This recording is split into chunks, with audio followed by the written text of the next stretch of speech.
Norman's memorial, wrote, I have fond memories of Norman Cutler, whom I got to know during the AIIS Tamil program in Madurai, Tamil Nadu in 1973.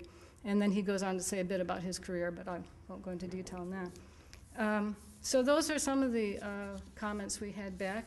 And another more is equally important, more important perhaps, though I digress there. Joy Cutler wrote to us, and this is Norman's sister, his younger sister. And she wrote, Dear Sally, I was so surprised and pleased to get your letter about the Norman Cutler Conference. It's really wonderful news. Your letter reminded me of the very moving memorial service the department arranged several months after Norman's death. You might remember it turned out the service was scheduled on May 10th, which is Norman's birthday, and that made it extra special to me. It has been good to be reminded how much he was appreciated by those who knew him as a colleague, friend, or teacher. Thank you so much for contacting me. I hope the Norman Cutler Conference on South Asian Literature is an enormous success. And then turning to some of my own comments, as I said, primarily out of friendship. These are comments on Norman's role in my life over the years I knew him.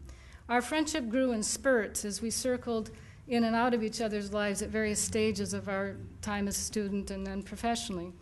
What I learned from Norman grows out of what I learned about Norman. I first met Norman when we were students in J.A.B. Van Buitenen's Mahabharata seminar, which was in English, not Sanskrit. What I learned about Norman at that time was that he didn't speak often and he spoke softly. But when he spoke, others listened because his comments were always thoughtful, well-worded, and insightful. 2 years after this meeting, we shared a living space in, well, we were in different rooms, so I clarified living in Madurai with men and women. We lived in the AIS house with other students while he was doing his dissertation research and I was on the language program. At that time, I learned that Norman had a wonderful sense of humor and a deep appreciation for music, which he nurtured that year through the study of Carnatic vocal music, learning some of the many songs that he later translated in his dissertation and his books. A few years after we returned from Madurai, Norman became an assistant professor in Salk, and as such became a member of my dissertation committee. What I learned about him then was that he was a careful and thoughtful reader and a teacher who cared deeply about his students. And that caring about his students I have heard over and over and over from the students that I met after I came back here who have studied with him. I think it was one of his greatest traits. In 2000, I came back to the university to work in my current position. At this time, I met Norman again in his role as a seasoned professor, the chair of COSAL, and later the chair of the South Asia department. What I learned about Norman at that time is that he carried his best traits forward in his positions of leadership. His calm demeanor and his sense of humor guided him through the difficult moments, and his decisions as a leader were always made with concern for what would be efficient and fair to all. Finally, it's important to note that Norman was a person who for many years had to deal with a rare genetic disorder that eventually took his life. His physical condition made it difficult for him to travel to India. This was, I believe, a circumstance he deeply regretted, but handled with his usual quiet fortitude. Let's get difficult. In sum, Norman was a friend with many characteristics that I grew to admire. His wisdom, his sense of humor, his friendship, his genuine concern for other people, அது தமிழ்ல அறிவு நட்பம் அன்பு அவருக்கு.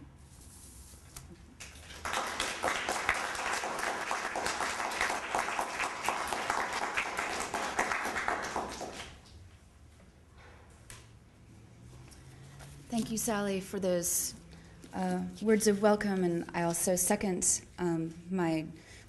with my sentiment that this is a historic event and a wonderful thing to have so many guests from so far away all together and at this conference in memory of Norman Cutler. And this really was a conference that grew to proportions that the organizers did not even foresee. It became a very complex and involved process planning this. And so I would like to, at this time, recognize the incredible work and effort that Sally Noble has put into this conference in putting together the very complex visa arrangements, the very complex financial arrangements that have taken place. And so please, let's give a round of applause for this. It's really been a huge undertaking, and we're really very grateful for all of your expertise and all of this. We should probably say briefly that the prose passages which will be read do not correspond to what you have in your pamphlet. So you really need to listen, and this is why we have it in English and Tamil. So, unlike the poetry yesterday.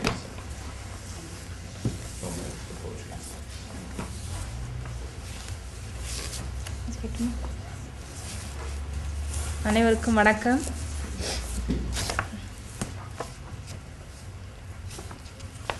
இருள் நாலாபுரமும் பரவ இருட்டி கொண்டிருந்தது. ஜொஹ்ராவுக்கு சீக்கிரமே சாப்பாடு கொடுத்து தூங்க வைத்திருந்தாள். இஸ்மாயில் வியாபார விஷயமாக ஊரில் இல்லை என்பதால் தோதாக இருக்கும் என்றுதான் இந்த நாளை தேர்ந்தெடுத்திருந்தாள். என்றாலும் அவளது மனம் கட்டுக்கடங்காதபடிக்கு பயம் கொண்டிருந்தது. நடக்கவிருக்கும் செயலின் விபரீதம் முழுமையாக மனதில் படிய மறுத்தது. இதை விட்டாலும் வேறு வழி இந்த கிராமத்தில் இருப்பதாக தெரியவில்லை. தங்கையின் வயிற்றுப்பாரம் கரைந்தால் போதுமென்றிருந்தது. ஊரில் இவள் உண்டாகியிருப்பது தெரிந்தால் நினைக்கையிலேயே மனம் நடுங்கிற்று. குழந்தையை பெற்றெடுக்க முடியாத நிலையில் இதைத்தான் செய்ய வேண்டும். அவளை வேறொரு இடத்தில் உடனடியாக கட்டி கொடுப்பதாக இஸ்மாயில் சொல்லியிருந்தான். தலாக் வாங்கின இத்தா முடியட்டும் என்றுதான் காத்திருந்தார்கள். அதற்கிடையில் இந்த குழந்தை எதற்காக?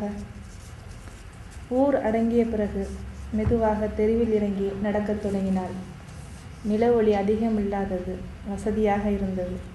நடப்பதற்கு சிரமமாக இல்லையெனினும் தரையை கூர்ந்து பார்த்தபடியே நடந்தாள்.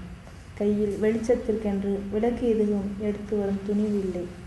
யாராவது பார்த்து விடக்கூடும் என்ற பயம். அடுத்த தெருதான் என்பதால் ஒன்றும் பிரச்சனை இல்லை என்றாலும் தெருவின் இருளுக்குள் தயங்கி சென்று கொண்டிருந்தாள். இன்னும் கொஞ்ச நேரத்தில் நிகழப்போகும் விபரீதத்தினை தன்னுள்ளே புதைத்து கொள்ள முயன்றவளாக தெருக்களின் ஊடே நகர்ந்தது துயரத்தினால் தொய்ந்து போன அவளது உடல்.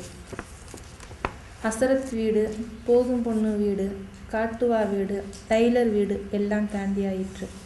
பாக்கி செல்லத்துறை வீடும் பொன்னையா வீடும் தான்.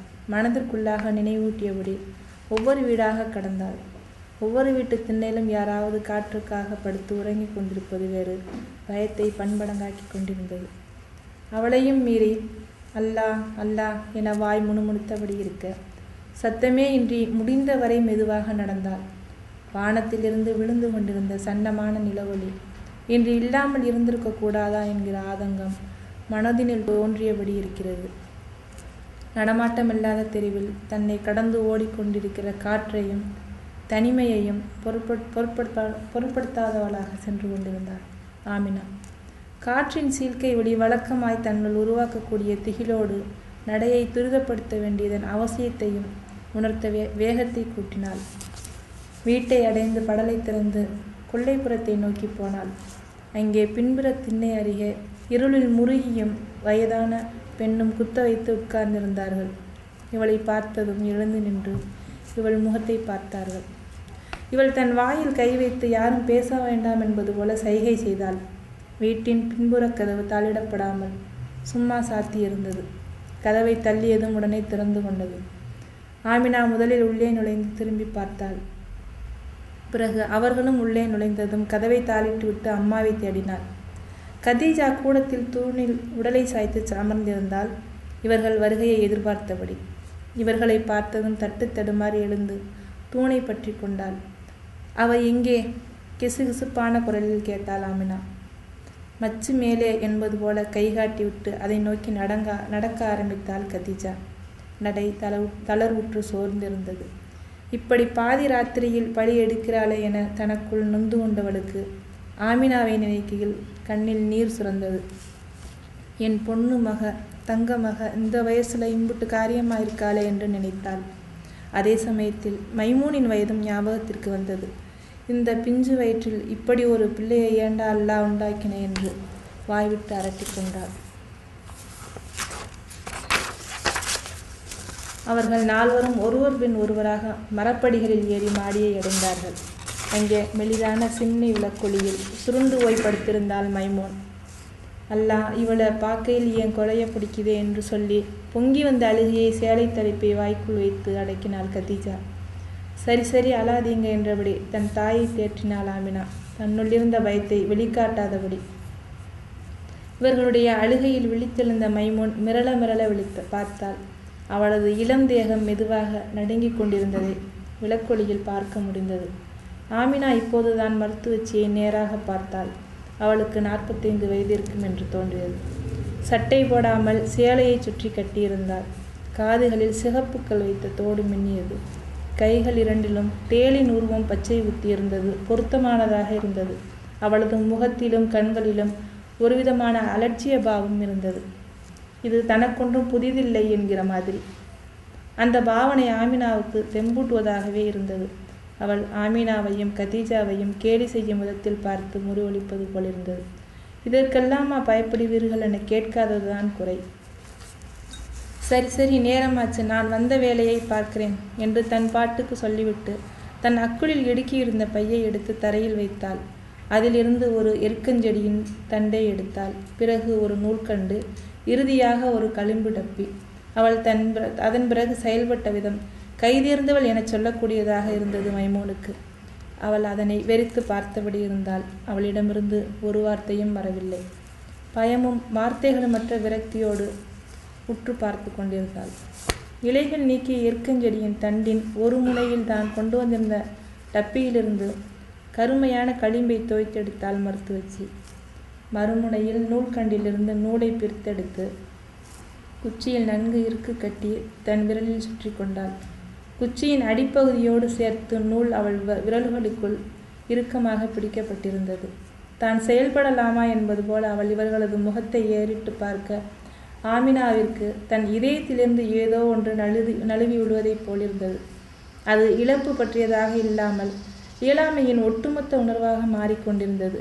இறைவனால் தான் கைவிடப்பட்டு விட்டதான ஒரு மனநிலையும் இனி என்னவும் நடக்கலாம் என்கிற அவநம்பிக்கையும் ஒன்று சேர அவள் திடீரென தன் தங்கையை இறுக கட்டி கொண்டு அழத் தொடங்கினாள். ஒரு குழந்தையைப் போன்ற அவளது உடல் முழுக்க பரவி கொண்டிருந்த நடுக்கம் இவளையும் பற்றி கொள்ள மௌனமான உள்நோக்கியதொரு கேவல் இருவரிடமிருந்தும் எழுந்தது.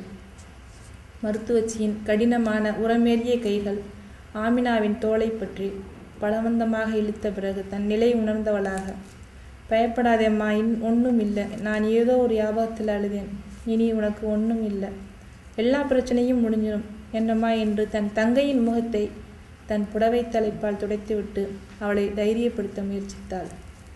சரி சரி நேரமாச்சு, நான் எப்போ முடிச்சுட்டு போகிறது என்று மருத்துவச்சி அவசரப்படுத்தவும் அவர்கள் அவ்விடத்திலிருந்து விலகி கொள்ள தொடங்கும் பொழுது மைமோன், அக்கா நீ மட்டும் எங்கூட இருக்க மாட்டியா என்றாள் கெஞ்சலுடன். இல்லைம்மா, நான் உன் கூடத்தான் இருக்க போறேன் என்று அவள் கைகளை தன் கைகளுக்குள் எடுத்து வைத்து கொண்டாள் ஆமினா. மருந்து வைத்த பிறகு ஏற்பட்ட வேதனையில் அவள் துடித்ததும் அவளை கத்தவிடாமல் இவர்கள் நால்வருமாக மடக்கி பிடிப்பதும் விடிய விடிய தொடர்ந்து கொண்டிருந்தது. அந்நேரத்தின் நினைவுகள் கொடிய நரக வேதனையாக பிறகு நீண்ட நாட்கள் ஆமினாவை துன்புறுத்தி இருக்கின்றன. இரத்த திட்டாக சிதைந்து வெளியேறிய சிசுவின் உயிரோடு மைமூனின் உயிரும் அடங்கி போய்விட மறுநாள் காந்தியின் படுகொலை வெளி உலகத்தை உலுக்கி கொண்டிருக்கும் போது மைமூனின் மரணச் செய்தி அந்த ஊரை பதறி எழச் செய்தது.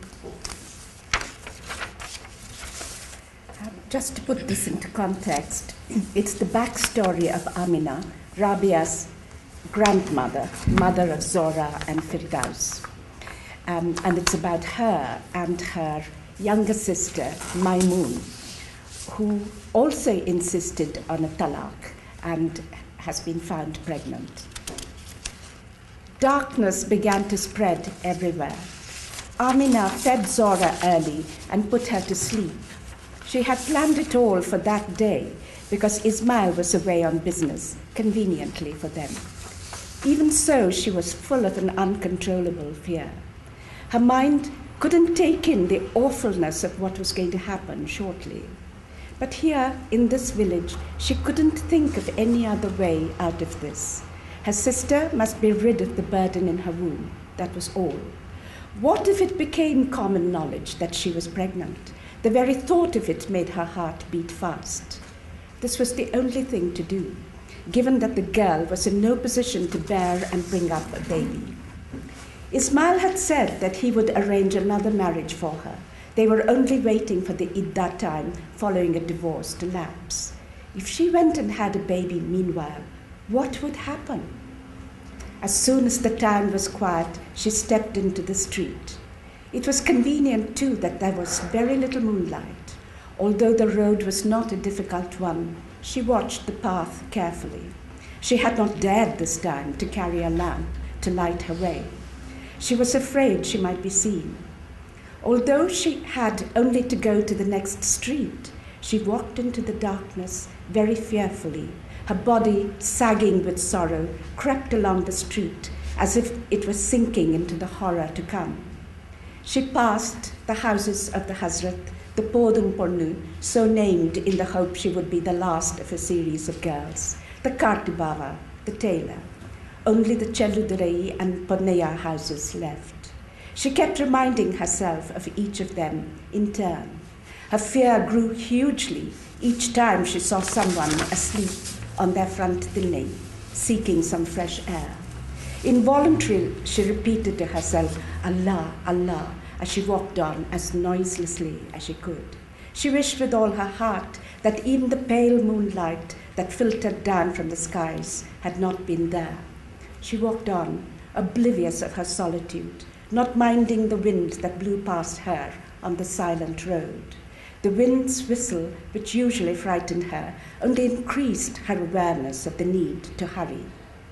Amina reached the house, opened the door, and hastened towards the backyard. There, on the stone tinny, Murugi and an older woman were squatting down. They rose to their feet the instant they saw her. She put a finger to her mouth, signaling to them not to say a word. The back door of the house was not locked, only closed. It gave as soon as she pushed it. Amina entered first and turned around. When they had followed her inside, she locked the door behind her and looked for her mother. Khadija sat in the hall, leaning against a pillar, waiting for them. As soon as she saw them, she stood up clumsily, clutching at the pillar. Amina whispered, "Where is she?" Khadija gestured to indicate that Maimun was upstairs and began to lead the way there. She walked slowly in utter weariness. Khadija felt pained by Amina's vengefulness at this terrible hour, but at the same time her eyes filled with tears as she thought, "My beloved daughter, my golden girl, how resolute you have to be at so young an age." At once she thought also of Maimun's extreme youth and began to lament aloud, "Allah, how could you have put a child in so tender a body?" All four women climbed up the wooden steps, one behind the other. There lay Maimun, curled up asleep, a dimly lit lantern beside her. "Allah, when I look at her, I'm gripped with fear," Khadija said, pressing her sari against her mouth to hold back the sobs. Now, don't cry, please," Amina comforted her, trying hard not to betray her own terrors. Hearing her mother's sobs, Maimun woke up and looked about her, perplexed in the dim light. They could see her young body trembling. It was only then that Amina looked directly at the midwife. She seemed about 45 years old. Her sari was wrapped about her bare body. She did not wear a blouse. Studs in her ears with sparkling red stones. Both hands had scorpions tattooed upon them. There was an expression of indifference in her features and her eyes, which implied, "This is nothing new to me." That expression actually put courage into Amina. It was almost as if the woman was smiling mockingly at Amina and Khadija and saying, "How could you possibly be scared about such a trivial thing as this?" "All right, it's getting late, so let me get on with it," she said, placing down the bag she held tucked under her arm. She drew out a yeruku twig, a ball of thread, and finally a tin of ointment. The way she proceeded gave Maimun an impression of efficiency. She watched silently, unblinkingly. She watched, speechless with fear and helplessness. The midwife dipped one end of the twig, stripped of leaves, into the dark ointment in the tin. She tied a piece of thread tightly to its other end, and then wound the thread around her own hand so that her fingers gripped the twig firmly. She looked up at Amina and Khadija as if to ask, "Shall I do it now?" Amina felt as if something slipped from her heart and dropped down. A feeling not so much of loss as of total helplessness, a sense as if she had been forsaken by God, a loss of trust, a notion that anything might happen overcame her suddenly, and she caught her sister in her arms, weeping. And Maimun began to sob in silent spasms along with her, a terrible shudder spreading all over her childish frame. The midwife's harsh, strong hands held Amina by the shoulders and pulled her away. Amina came to herself, wiped her sister's face with her sari end, and attempted to put courage into her. "Don't be frightened, Amma. It's nothing. I only wept because something suddenly came to my mind. Now, hereafter, there won't be anything more for you to worry about. All your troubles will be over, Amma, won't they?" The midwife hurried them. Right, it's getting late now. When will I finish and when will I go home?" But as the others were about to leave the room, Maimun begged, "Akka, won't you stay with me, please?" "Of course I won't leave you. Of course I'll stay with you," Amina said, taking Maimun's hand in her own. The agonizing pain that Maimun suffered after the ointment was applied continued on and on into the early hours until dawn broke, the 4 women holding her down to stop her from screaming. Terrible memories of those hellish hours would rack Amina for a long, long time. Maimun's life ended that day, along with the baby that dropped from her body as fragments and shreds and clots of blood. The next day, when the outer world rocked at the news of Gandhi's murder, their own town was shattered by the news of Maimun's death.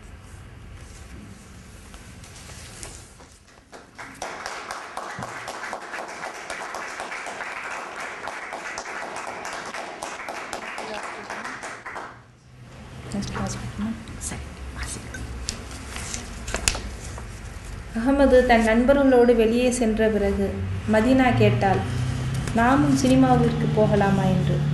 "போகலாம் ஆனா" என்று இழுத்தாள் ராவியா.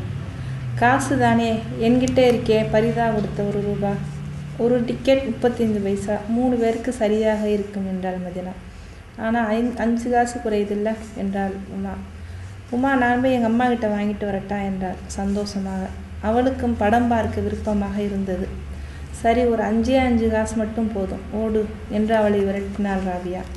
பாவம், அதற்கு மேல் கேட்க மனதில்லை அவளுக்கு. ஒரே ஓட்டமாக ஓடினாள் உமா. "வீட்டுக்கு தெரிஞ்சிடுமா ராபியா? திட்டுவாங்களே, என்ன செய்கிறது" என்றாள் மதீனா. ராபியாவுக்கும் பயமாக இருந்தது. ரம்ஜான் நாளில் சினிமாவுக்கு போகக்கூடாது என்று ஏற்கனவே அம்மா சொல்லியிருந்தாள். இந்த மாதம் பூராவும் நன்மையை மட்டும்தான் சம்பாதிக்கணுமா, தெரிஞ்சா திட்டுவாங்க.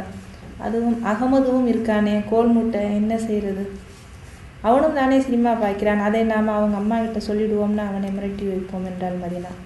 அவளது யோசனை ராவியாவை தைரியம் கொள்ள செய்தது. "சரி, அப்போ வீட்டுக்கு தெரிய வழியே இல்லை, நானும் சினிமா போகலாம்" என்றாள் உற்சாகமாக. லைப்ரரியில் வஹீதாவும் பரிதாவும் கேட்ட புத்தகங்களை வாங்கி கொண்டு வெளியே வந்தார்கள். உமா மூச்சிறைக்க ஓடி வந்தாள். அவள் கையில் 50 பைசா நாணயம் ஒன்று இருந்தது. "ஏதுடி இவ்வளவு காசு" என்றாள் மதீனா. "எங்கள் அம்மா தான் தந்தாங்க, முறுக்கும் கடலை மிட்டாயும் வாங்கி சாப்பிடலாம்" என்றவள். "தண்ணி தாகமாக இருக்கு, முதல்ல தண்ணி குடிச்சிட்டு போவோம்" என்று தண்ணீர் குடித்த பிறகு ராவியா குழாய் அருகில் போனாள். இவர்களுக்கும் தாகமாக இருந்தது. மதீனாவும் உமாவும் பாவாடையை தூக்கி நனைத்து விடாமல் இருக்க முழங்கால்களுக்கிடையில் சொருகிக் கொண்டாள். 2 கைகளிலும் தண்ணீர் பிடித்து குனிந்து குடிக்கும் பொழுது வழிந்தோடிய நீர் சட்டையின் முன்புறங்களை நனைத்து விட்டிருந்தது. நிமிர்ந்தவள் சட்டை நனைந்து போயிருப்பதை பார்த்து அழுத்து கொண்டாள். "இருந்தா என்ன, காஞ்சு போயிடும், வா சீக்கிரம்" என்று அவசரப்படுத்தி முன்னே நடந்தாள் மதீனா. ராவியாவுக்கு இந்நேரம் அம்மாவின் ஞாபகம் வந்தது. அவள் இதை பார்த்தால் கோபித்து கொள்வாள். பொம்பளை பிள்ளைக்கு கூச்சம் இல்லை, அப்படியே தெரியுது பார் என்று. ராவியா தன் நெஞ்சின் மீது புத்தகங்களை அணைத்தபடி அவர்களோடு நடக்க ஆரம்பித்தாள். லைப்ரரிக்கு அடுத்ததாக கணபதி பிள்ளையின் யூக்கலிப்டஸ் மரக்காடு இருந்தது. அதை தாண்டினால் பழனி தியேட்டர் தான். அங்கிருந்து இன்னும் கொஞ்சம் தூரம் நடந்தால் ஸ்கூல். தியேட்டரில் கடைசி பாட்டு ஒலித்து கொண்டிருந்தது. நடையை எட்டி போட்டு மூவரும் நடக்க ஆரம்பித்தார்கள். சினிமா பார்க்க போகிறோம் என்கிற சந்தோஷத்துடன் பயமும் போட்டி போட்டு கொண்டிருந்தது இருவருக்கும். தியேட்டர் வாசலில் அகமது நின்று கொண்டிருந்தான். அவனுக்கு நிச்சயமாக தெரியும் இவர்கள் வருவார்கள் என்று. இவர்களை கண்டதும் அவன் முகத்தில் வெற்றி புன்னகை பூத்தது. இவர்கள் அவனை கவனிக்காத மாதிரியாக வேகமாக நடந்து பெண்கள் டிக்கெட் வாங்கும் இடத்திற்கு போய் நின்றார்கள். அந்த அறையில் யாரும் இல்லை என்பதை டிக்கெட் கொடுக்கும் ஓட்டையினுடைய பார்த்து என்ன செய்வது என்கிற யோசனையில் ஒருவர் முகத்தை ஒருவர் பார்த்து கொண்டார்கள். காலை காட்சிக்கு பெண்கள் வரமாட்டார்கள் என்பதால் அங்கே டிக்கெட் கொடுக்க யாரையும் நிறுத்தவில்லை. இப்பொழுதுதான் புரிந்தது அகமது இவர்களை கண்டவுடன் சிரித்ததற்கான அர்த்தம். வேறு வழி இல்லை, ஆண்கள் பக்கம்தான் போய் டிக்கெட் எடுக்க வேண்டும். என்ன செய்வதென்று தெரியாமல் தியேட்டரின் முகப்பு கேட்டில் வந்து நின்று கொண்டார்கள். அகமது இவர்களை நெருங்கி வந்தான். என்ன டிக்கெட் எடுக்கலை என்று கேட்டான். ராவியா மட்டும் என்று மெதுவாக முனையினாள். அவனிடம் அவர்கள் உதவி கேட்க வேண்டும் என்று அவன் நினைப்பது இவர்களுக்கும் புரிந்தது. ராவியா யாரிடமும் யோசனை கேட்க விரும்பவில்லை. அவனது உதவி இன்று கட்டாயம் வேண்டியதாக இருந்தது. அவனிடம் சண்டையிடாமல் என்று நடந்து கொள்வதன் மூலம் வீட்டில் அவன் கோல் முட்டுவதை தவிர்க்கலாம் என்று நினைத்தாள். இன்றில்லாவிட்டால் என்றைக்காவது ஒரு நாள் அவன் இந்த விஷயத்தை வீட்டில் சொல்லாமல் இருக்க மாட்டான் என்று தெரிந்தாலும் இன்றைக்கு இருக்கும் நிலையில் கிடைக்கும் தண்டனை சில நாள் கழித்து ஆறிப்போய்விடும் என்பதால் அவனை இன்று மட்டும் நயந்து வைத்து கொள்ள வேண்டும் என நினைத்து கொண்டாள். அகமது, நீ எங்களுக்கு டிக்கெட் எடுத்து தரியா என்று அவனிடம் மிக தாழ்வாக கெஞ்சி கேட்டுக்கொண்டாள். அவனுக்கு பெருமை தாங்க முடியவில்லை. அப்பாடா, ஒரு வழியாக இவர்கள் திமிரடங்கிடுச்சு என்று மனதில் நினைத்து கொண்டான். எடுத்தா போச்சு, என்ன டிக்கெட் என்றான். பெஞ்சு தான், 35 பைசா டிக்கெட் என்று அவனிடம் காசை கொடுத்தாள். இதோ என்றபடி அவன் ஆண்கள் பகுதிக்கு போனான். அவன் போன பிறகு மதினா முனகினார். அவன்கிட்ட போய் பேசி டிக்கெட் எடுக்க சொல்லிட்டியே என்று. ஆதங்கப்பட்டாலும் படம் பார்க்காமல் திரும்ப யாருக்குமே மனதில்லாமல் தான் இருந்தது. ராவியாவுக்கு இப்பொழுதுதான் ஞாபகம் வந்தது. என்ன படம் போட்டிருக்கிறார்கள் என்றே பார்க்கவில்லை. தியேட்டர் வாசலில் ஒட்டியிருந்த போஸ்டரை எழுத்து கூட்டி படித்தாள். யாரோ ஒரு நடிகனும் நடிகையும் கட்டி அணைத்தபடி நின்று கொண்டிருந்தார்கள். அவனை யாரென்று தெரியவில்லை. ஜெய்சங்கரா சிவாஜியா அவனிடம் கேட்டாள். அவளுக்கும் அவர்களை தெரியவில்லை. யாரா இருந்தால் என்ன, படம்னு பார்த்தா போச்சு என்று பிரச்சனையை முடித்து வைத்தாள் உமா. அதற்குள் அகமது டிக்கெட்டோடு வந்து விட்டான். சரி, உள்ளே போகலாம் வாங்க என்றாள் மதினா. டிக்கெட் கிழிக்கும் கேட்டின் முன் நின்றபடி ராவியா அகமதுவை வேண்டி கேட்டுக்கொண்டால் தாங்கள் சினிமா பார்க்க வந்ததை யாரிடமும் சொல்ல வேண்டாம் என்று. அவன் சேச்சே என்று பெரிய மனிதனாட்டம் சொல்லிய பொழுது ரொம்ப நல்ல பிள்ளையாக தெரிந்தான். டிக்கெட் கிழிப்பவன் இவர்கள் மூவரையும் சற்று கிண்டலாக பார்த்து சிரித்தான்.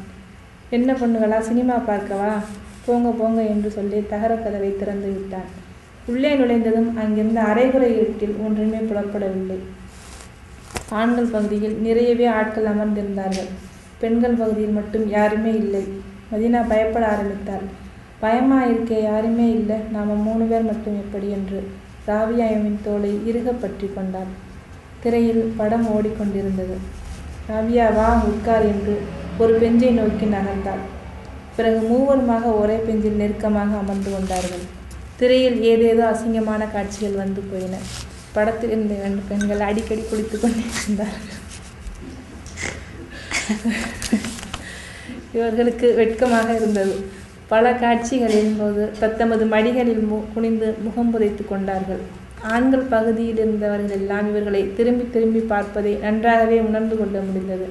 தலை நிமிரும் பொழுதெல்லாம் திரையில் மோசமான காட்சிகளையோ ஆண்களின் கூர்மையான பார்வைகளையோ சந்திக்க வேண்டியிருந்தது. அவமானத்தில் அங்கேயே உயிர் போய்விட்டால் தேவலை என்றிருந்தது. அதோட வீட்டு நினைவும் அம்மாவின் நினைவும் வந்து வயிற்றை கலக்கிற்று. மதினா, போயிடுவோமா என்று கேட்டாள். போக முடியாது, கேட்ட பூட்டிட்டாங்க, படம் முடிகிறப்போ தான் திறப்பாங்க என்றாள் ராவியா. உமா இவர்களது பயத்தில் பாதியும் இல்லாமல் இருந்தாள். அம்மாவுக்கு சொல்லிவிட்டு வந்ததனால் கொஞ்சம் தைரியமாக இருந்தது அவளுக்கு. ரம்ஜான் மாதத்தில் உமா படம் பார்ப்பது குற்றம் ஒன்றுமில்லை. படம் முடிந்ததும் உடனே போவதற்காக இருந்த உமாவை, இருடி, ஆம்பளைங்கள்லாம் போய் முடித்த பிறகு நாம் போகலாம், சேர்ந்து போயிடோம்னா நம்மையே எல்லாரும் பார்ப்பாங்க என்று இழுத்து உட்கார வைத்தாள் ராவியா. எல்லோரும் வெளியேறிய 10 நிமிஷம் கழித்து தியேட்டரிலிருந்து மெதுவாக மூவரும் வெளியே வந்தார்கள். பேயறந்தாற் போல அவர்களது முகங்கள் மாறியிருந்தன. அகமது போய்விட்டிருந்தான். வெளியே கண் கூசும் அளவிற்கு சுள்ளென்று வெயில் அடித்து கொண்டிருந்தது. தெருவில் நடந்து கொண்டிருக்கும் போது மதினாவின் கை ராபியாவின் கையை இறுக்கமாக பற்றியிருந்தது. உமா மட்டும் ஒரு பிரச்சனையும் இல்லாத மாதிரி தன் பாட்டுக்கு நடந்து வந்து கொண்டிருந்தாள். ராபியா பயத்தை விட அவமான உணர்வினால் தான் நடுங்கிக் கொண்டிருந்தாள். தங்களுக்குள்ளேயே ஒருவர் முகத்தை ஒருவர் பார்த்து கொள்ள முடியாத கூச்சத்தில் குனிந்த தலை நிமிராமல் அடியெடுத்து வைத்து நடந்து கொண்டிருந்தார்கள். அம்மா, அக்கா, பெரியம்மா, பெரியத்தாவெல்லாம் தன்னை பற்றி என்ன நினைப்பார்கள்? நினைக்கையிலேயே அருவருப்பாக இருந்தது. வீட்டிற்கு போய்த்தான் ஆக வேண்டுமா என்கிற கேள்வி மனதை குடைந்தெடுத்தது. வரிசையாக அணிவகுத்து நிற்கிற யூக்கலிப்டஸ் மர காட்டுக்குள்ளேயே எதையாவது செய்து உயிரை விட்டு விடலாமா என யோசித்தாள். ரம்ஜான் மாதத்தில் செத்தால் சொர்க்கத்திற்கு போய்விடலாம் என்பதும், இன்று தான் செய்த பாவத்திற்கு தண்டனை இல்லாமல் போய்விடும் என்பதும் நினைவுக்கு வந்தது.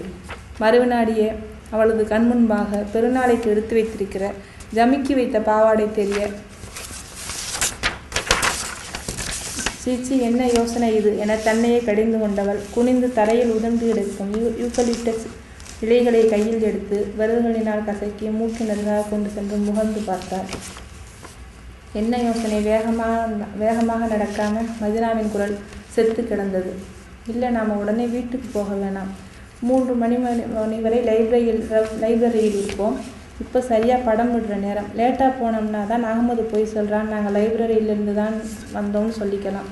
ராபியாவுக்கு ஏதேனும் ஒரு விதத்தில் நடக்கவிருப்பதை தள்ளி போட வேண்டியிருந்தது. அவர்கள் ராபியாவின் யோசனைப்படியே 3 மணிக்கு லைப்ரரியிலிருந்து வீட்டை நோக்கி சென்றார்கள். தயங்கி வீட்டு வாசற்படியில் கால் வைத்த ராபியாவை வாங்கம்மா என்கிற குரல் வரவேற்றது. யார் என்கிற குழப்பத்தில் திடுக்கிட்டு நிமிர்ந்தவருக்கு எதிரில் நிற்கும் அம்மாவின் முகம் தெரிந்தது. அகமது சொல்லியிருக்க மாட்டான் என்கிற கடைசி நம்பிக்கையும் போய்விட ராபியா கோழி குஞ்சன நடுங்கும் உடலோடு மறு அடி எடுத்து வைக்காமல் அதே இடத்தில் உறைந்து போய் நின்று விட்டாள். இவள் வர வேண்டும் என்கிற அவசியமே இல்லாதபடிக்கு வேகமாக இவளை நோக்கி வந்த ஜோஹ்ராவின் முகம் ஆத்திரத்தினால் சிவந்து போயிருந்தது. இத்தனை ஆவேசமாக அம்மாவை எப்பொழுதாவது பார்த்திருக்கிறோமா என்ற நினைவோடு அப்படியே அசைவற்று நிற்கும் ராபியாவுக்கு தான் லைப்ரரியில் தான் இருந்துவிட்டு வருகிறேன் என்கிற பொய்யை சொல்வதன் அர்த்தமின்மை விளங்க அமைதியாகவே அவளை எதிர்கொண்டாள். ஏப்படமா பார்த்துட்டு வரேன் நாயே. முதல் அடியே அவளது கன்னத்தில் தான் விழுந்தது. அதன் பிறகு தொடர்ச்சியாக தன் உடல் மீது விழும் அடிகளை மௌனமாகவே வாங்கி கொண்ட ராபியாவின் கண்கள் வீட்டுக்குள்ளேயே சுற்றி பெரியம்மாவையும் வஹீதாவையும் தேடியது. அவர்களுக்கும் விஷயம் தெரிந்திருக்குமோ என்கிற கவலையில் விழும் அடிகளின் வழி தெரியவில்லை. தனக்கு நினைவு தெரிந்த நாளில் இன்றுதான் முதலாக அம்மாவிடமிருந்து அடி வாங்குகிறோம் என்று நினைத்தவளுக்கு தான் செய்த தவறின் அர்த்தம் முழுமையாக புரிய ஓங்கி அழ ஆரம்பித்தாள். ராபியாவின் அழுகை குரல் கேட்டு தனது அறையிலிருந்து ஓடி வந்த ரைமா, சீ விடு, பிள்ளையை ஏதோ தெரியாமல் செய்திருச்சு என இவளை அணைத்து கொண்டாள். இதோடு விட்டுட்டு ஆம்பளைங்களுக்கு தெரிஞ்ச அசிங்கம் என்றபடி ராபியாவை தன் அறைக்குள் அழைத்து சென்றாள் ரைமா. அதன் பிறகு நீண்ட நேரம் அம்மாவின் அறையிலிருந்து அழுகை ஒலி கேட்டுக்கொண்டிருந்தது. A little while after Ahmad and his friends left the library, Madina asked, "Shall we also go to the cinema?" "We might, but..." Rabia hesitated. "Is it the money? I've got some. The rupee that Farida gave me. At 35 paise a ticket, it will be just enough." "We'll be 5 paise short," Uma calculated. "Shall I go and ask Amma?" She was delighted, eager to see a film with the other two. "Yes, but just 5 paise will do. Mind. Run." Rabia chased her off. She didn't have the heart to ask for more. Uma hurried. "Rabia, if they find out about this at home, we'll be in bad trouble," said Madina. Rabia was scared too. Amma had warned her she must not go to the cinema during the fasting month. Right through this month, they say, we must only store up good deeds. They'll really scold us if they come to know. And then there's Ahmad, isn't there, to tell on us. What shall we do? But he's also going to be at the cinema, isn't he? We'll threaten to tell his mother. That should keep him quiet. This suggestion gave Rabia courage. "In that case, there's no way they'll know, so let's go then," she said enthusiastically. They took out the books that Farida and Wahida had requested and came out of the library. Uma came running up to them, breathless. She held a 50 paise coin in her hand. How come you got so much money, Dee? My mother gave it herself. Let's buy some peanut sweets and muruku. But I'm thirsty. Let's drink some water before we go. After Uma finished drinking, Rabia went up to the tap. They were all thirsty. She lifted her skirt and tucked it up between her knees so that it wouldn't get wet. But when she bent down to drink from her cupped hands, the water dripped all over the front of her blouse. She was annoyed when she realized this.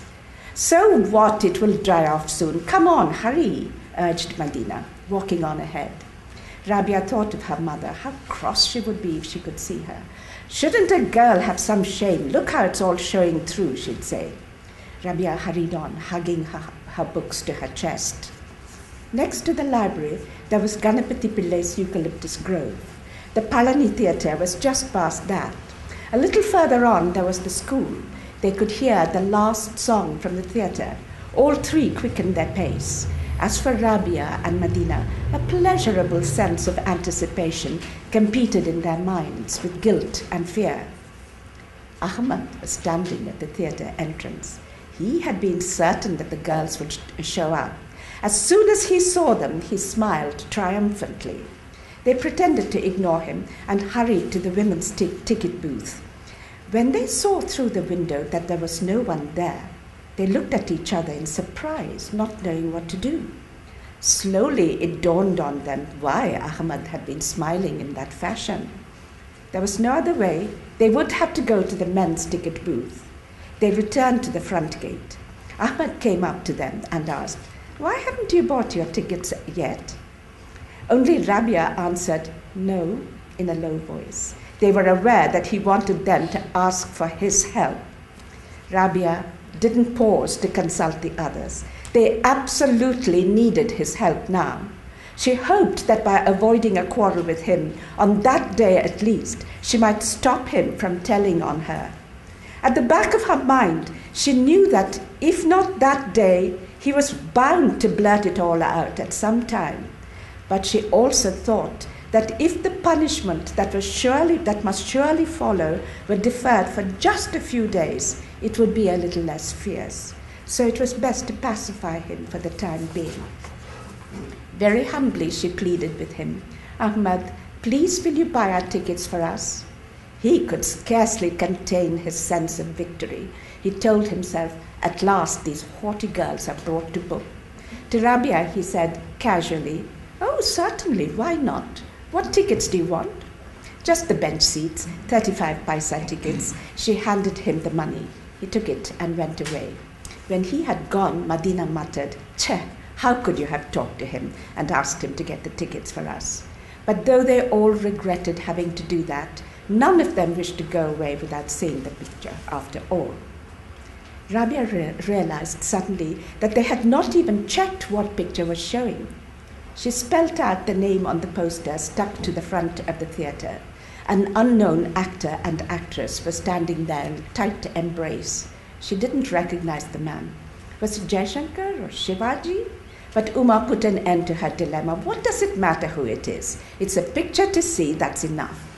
Ahmad returned with the tickets. "Right, come on, let's go in," Medina said.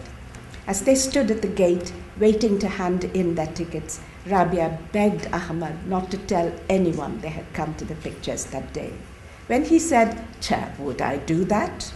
he seemed to be really kind. The ticket collector looked at the three girls with a curious smile. "Well, girls, come to see the picture, have you? Go on, go in then." He opened the tin gates for them. The instant they'd entered, they could perceive nothing in the half-light. There were certainly plenty of men occupying the men's seats, but the women's seats were totally empty. Medina began to get frightened. "I'm scared, there's no one here. How can just the three of us sit here?" She held on tightly to Rabia's shoulder. The picture had started to run on the screen. Rabia hurried towards a bench. "Come and sit down," she said. The three of them sat huddled together. To their surprise, a number of extremely unpleasant scenes appeared on the screen and disappeared. Two women seemed to be bathing all the time. The girls were deeply shocked by it all. Sometimes they actually had to bury their faces in their laps to avoid looking at the screen. They were well aware that the men turned round frequently to look at them. Every time they looked up, they could neither avoid the shameful scenes shown on the screen, nor the sharp glances of the male audience. The sheer humiliation of the situation they found themselves in made them wish to die that very instant. On top of all this, Rabia's stomach churned at the thought of her family and her mother. Madina said, "Shall we just leave quietly and go home?" "We can't," said Rabia. "They've locked the gates. They'll open them only when the picture's over." For her part, Uma was not in quite such a desperate state as the other two. She felt a little braver because she at least had taken her mother's permission. Besides, she wasn't doing something deeply sinful by going to the cinema in the month of Ramzan. She jumped to her feet in relief, ready to go home as soon as the picture was over. Rabia pulled at her and made her sit down again. "Wait, Dee. Let's wait for all the men to go out before us. They'll only stare at us if we join them now." 10 minutes after the theatre emptied, the girls crept out quietly. Their faces looked changed, shocked and terrified. Ahmad had gone. Outside it was baking. The sun dazzled their eyes. Madina's hand gripped Rabia's as they walked along the street. Uma alone appeared to go her way without being tormented by guilt. Rabia trembled inwardly, more out of shame than fear. Both she and Madina felt too disgraced even to look at each other, but walked on, their eyes downcast, heads bent low. What would they all think of her, Rabia wondered. Amma, Periama, Akka, Periata. She felt disgusted with herself. Must she go home at all? The question tormented her. It would be better to do something to herself and to die in the eucalyptus grove with its regimented trees standing row upon row.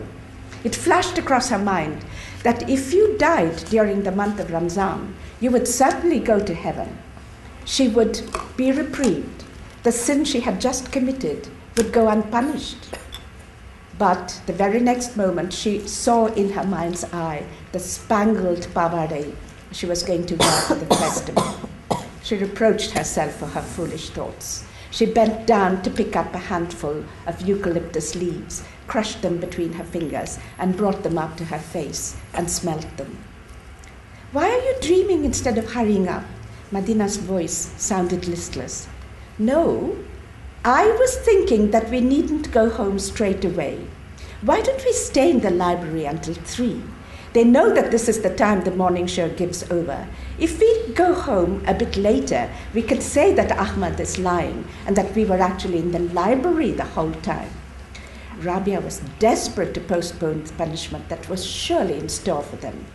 And so they did as she suggested, leaving the library only at 3. As Rabia dragged herself up the front steps of her house, she was greeted by a voice saying, "Come in, madam." Startled and confused, not quite recognizing the voice, Rabia looked up and confronted her mother. The last shred of hope that Ahmad might have kept quiet vanished. Trembling all over her body like a tiny chick, Rabia stood paralyzed, unable to take a step forwards. Making it unnecessary for her to move, Zora strode towards her, her face flushed with fury. Rabia wondered whether she had ever seen her mother so angry. She stood stock still and faced her mother silently, knowing it was of no use whatsoever to lie that she had been in the library all along. "Hey, so you have been to the pictures, have you, bitch?" The first blow fell on her cheek. Rabia was silent as the rest of the blows rained on her body. Her eyes alone circled the house, looking for her Akka and Periama. Her anxiety that they too might know what she had done even stopped her from feeling the pain. She thought too that in all the days she could remember, this was the first time her mother hit her.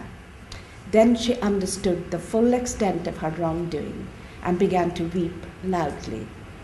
Rahima heard her weep and came running out of her room. She threw her arms around Rabia, exclaiming, "Che, leave her alone. The child didn't know what she was doing." She went on, "Enough now, leave it alone. If the men come to know, we will all be disgraced." She took Rabia away into her room. But for a long time after that, they could hear the sound of weeping from Zora's room.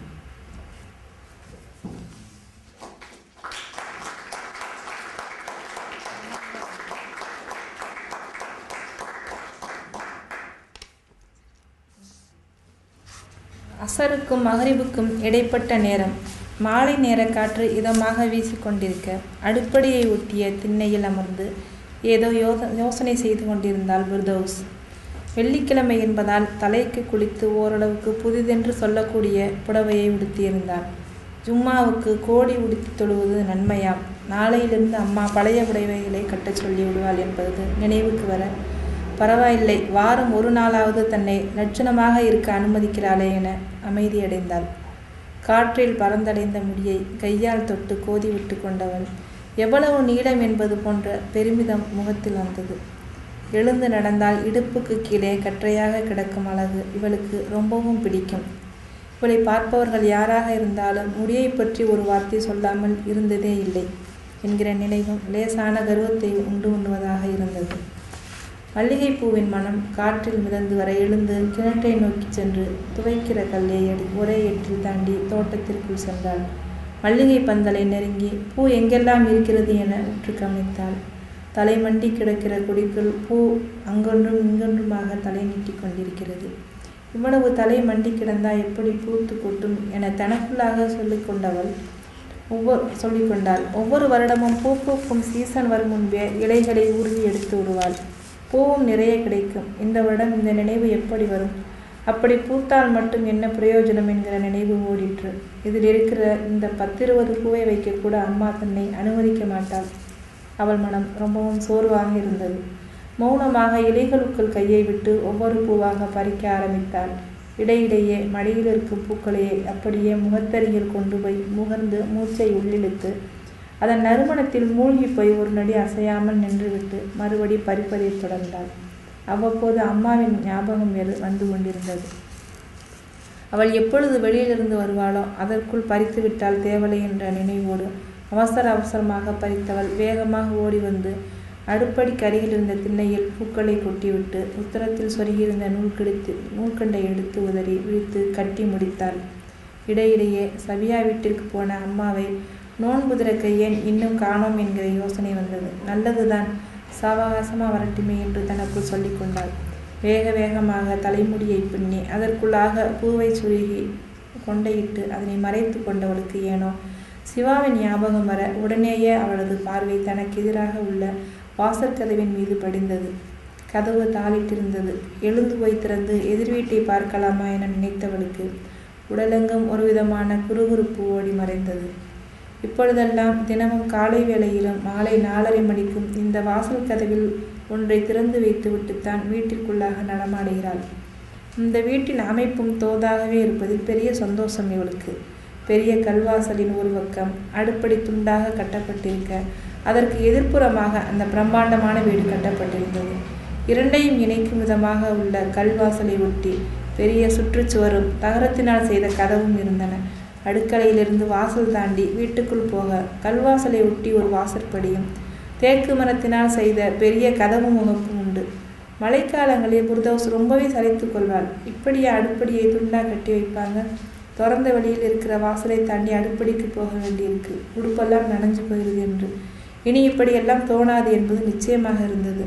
சிவாவை பார்த்ததிலிருந்தே இவள் மனம் நிலைகொள்ளாமல் தடுமாறிக்கொண்டிருந்தது.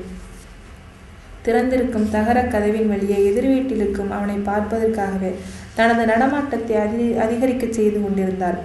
Amina சமயங்களில் சிடுசிடுப்பாள். சமைக்கிறதற்கு தேவையான அரிசி பருப்பு ஒரு வழியாக மச்சு வீட்டில் இருந்து ஞாபகமாக எடுத்துகிட்டு போவியா? பொம்பளை அதுக்கு இதுக்குமா ஒரே அடியா ஓடிக்கிட்டு இருக்க என்று. அவளுக்கு தனது நடமாட்டின் காரணம் புரிந்துவிடக்கூடாது என்பதில் கவனமாக இருந்தாள் பிர்தௌஸ். முக்கியமாக மாலை 4:30 மணிக்கு ஆமினா பகல் நேர உறக்கத்திலிருந்து எழுந்திருக்காதது வசதியாக இருக்கும். சிவா அந்த நேரத்தை ஒட்டித்தான் ஸ்கூலில் இருந்து வருவான். இவள் அவனுக்காக அவன் பார்வையில் படும் விதத்தில் வாசற்கதவை லேசாக உருக்களித்து திறந்து வைத்து பாதி உடல் உள்ளேயும் பாதி வெளியேயும் இருக்கும் விதத்திலும் முகம் மட்டும் முழுவதுமாக வெளித்தெரியும்படியும் எங்கேயோ பார்ப்பது போன்ற பாவனையுடன் நின்று கொண்டிருப்பாள். அவன் வருவதை கொஞ்சமும் எதிர்பார்க்காதது மாதிரி. அவன் ரொம்பவும் கிட்டத்தில் வந்த பிறகே அப்பொழுதுதான் கவனித்தவள் போல கிடுக்கிட்டு வெடித்துவிட்டு பிறகு மெலிதாக வெட்கப்பட்டு தலையை உள்ளுக்குள்ளாக இழுத்து கொண்டு ஓடி மறைவாள். இது தினமும் நடக்கும். தான் அவனால் கவனிக்கப்படுகிறோம், ரசிக்கப்படுகிறோம் என்பது ஏன் இத்தனை சுவாரஸ்யமானதாகவும் மயக்கம் தரக்கூடியதாகவும் இருக்கிறது என்பது அவளுக்கு புரிந்தும் புரியாமலும் இருந்தது. இந்த மாலை நேரத்தில் அவன் தன்னோடு இருக்க முடிந்தால் எப்படி இருக்கும் என்கிற கற்பனையும் உருவாக கூடவே அது நடக்குமா என்ற எண்ணமும் இந்த இளமை பருவத்தில் வேண்டியிருக்கிற துணையொன்றின் அருகாமை தனக்கு மறுக்கப்பட்டிருப்பதும் தொடர்ந்து கொண்டிருக்கிற தனிமையும் இப்பொழுதெல்லாம் பெரிய இம்சையாக மாறிக்கொண்டிருப்பதை எண்ணி வேதனை அடைந்தாள். பிர்தௌஸுக்கு ஏனோ அழ வேண்டும் போலிருந்தது. ஆமினா வரும் காலடி ஓசையும் கதவு திறக்கும் சத்தமும் எழ அவள் வேகமாக வீட்டிற்குள் நுழைந்து மாடிப்படி ஏறி போய் மொட்டை மாடியில் நின்று கொண்டாள். அம்மாவுக்கு தெரியும் இவள் கீழே இல்லை என்றால் மொட்டை மாடியில் தான் இருப்பாள் என்பது. தேடமாட்டாள். இந்த நினைவே பெரிய நிம்மதியை தருவதாக இருந்தது. இருட்ட துவங்கி இருந்ததால் அங்கிருப்பதற்கு மேலும் இதவு மூட்டுவதாக இருந்தது. வானத்தின் மீது 1-2 நட்சத்திரங்களும் பிறையும் தென்படுகின்றன. பிர்தௌஸ் தலையை மெதுவாக நீட்டி தெருவை பார்த்தாள். சிவா வீட்டு திண்ணையில் குழந்தையை மடியில் இருத்தியபடி படித்து கொண்டிருந்தான். தலையை நிமிர்ந்து தன்னை பார்க்க மாட்டானா என்கிற இயக்கம் மனதிற்குள் பெருகி இதயம் கனப்பது போல உணர்ந்தாள். மொட்டை மாடியின் திறந்த வெளியில் தோட்டத்தில் பறிக்காமல் விடுபட்டிருந்த மலர்களின் நறுமணத்தை காற்று அள்ளி கொண்டு வந்து வீச அவிழ்ந்து விழுந்த தலைமுடி பிரிந்து அவளது முகத்தின் மீது உரசி அவளை என்னவோ செய்தது. தனக்குள் உறைந்து கிடந்த பெண்மையை இவ்வளவு உக்கிரமாக வெளிக்கொண்டு வர இந்த மாலை நேரத்திற்கு எப்படி முடிகிறது என்று யோசித்தவள் தன் உடலெங்கும் சிலிர்த்து நிற்கிற முடியை தன் கைகளால் தொட்டுணர்ந்து மறுபடியும் அவன் மீது தன் ஆர்வம் பொங்கும் விழிகளை பதித்தாள். மின்விளக்கின் வெளிச்சத்தில் வெறும் பனியனும் கையிலையும் முடித்திருந்த அவனது உடலின் கம்பீரம் மனதினுள்ளே நிறைக்கிற ஆசையை மிகுந்த அச்சத்துடன் எதிர்கொண்டவள் நோன்பு வைத்திருக்கையில் எதற்காக இந்த நினைவுகள் எல்லாம் என்று முணுமுணுத்தபடியே தரையின் மீது அமர்ந்து தன் உள்ளங்கைகளுக்குள் முகத்தை புதைத்து கொண்டு சத்தம் இல்லாதபடிக்கு விசும்ப ஆரம்பித்தாள். Okay, this passage comes describing the early stages of Firdaus's involvement with Shiva, and one of the beautiful things in the book is how that is developed. It was the interval between Asr and It was the interval between the Asr and Maghrib prayers. Firdaus sat on the small platform next to the kitchen hearth, sunk in her thoughts, while a comforting evening breeze blew. As it was a Friday, she had washed her hair and put on a sari which could be described as reasonably new. They said it was good to say your Friday prayers wearing new clothes. She knew her mother would insist she should wear only old clothes the next day, and consoled herself that she would be allowed to look pretty at least one day in the week. She ran her fingers through her hair as it was blown about and revelled in its length. She loved the beauty of her heavy tresses falling below her waist when she walked about. She was aware that whoever met her never failed to compliment her on her hair, and this made her more than a little vain. The smell of jasmine came floating towards her, and she walked towards the well, past the washing stone, and into the garden.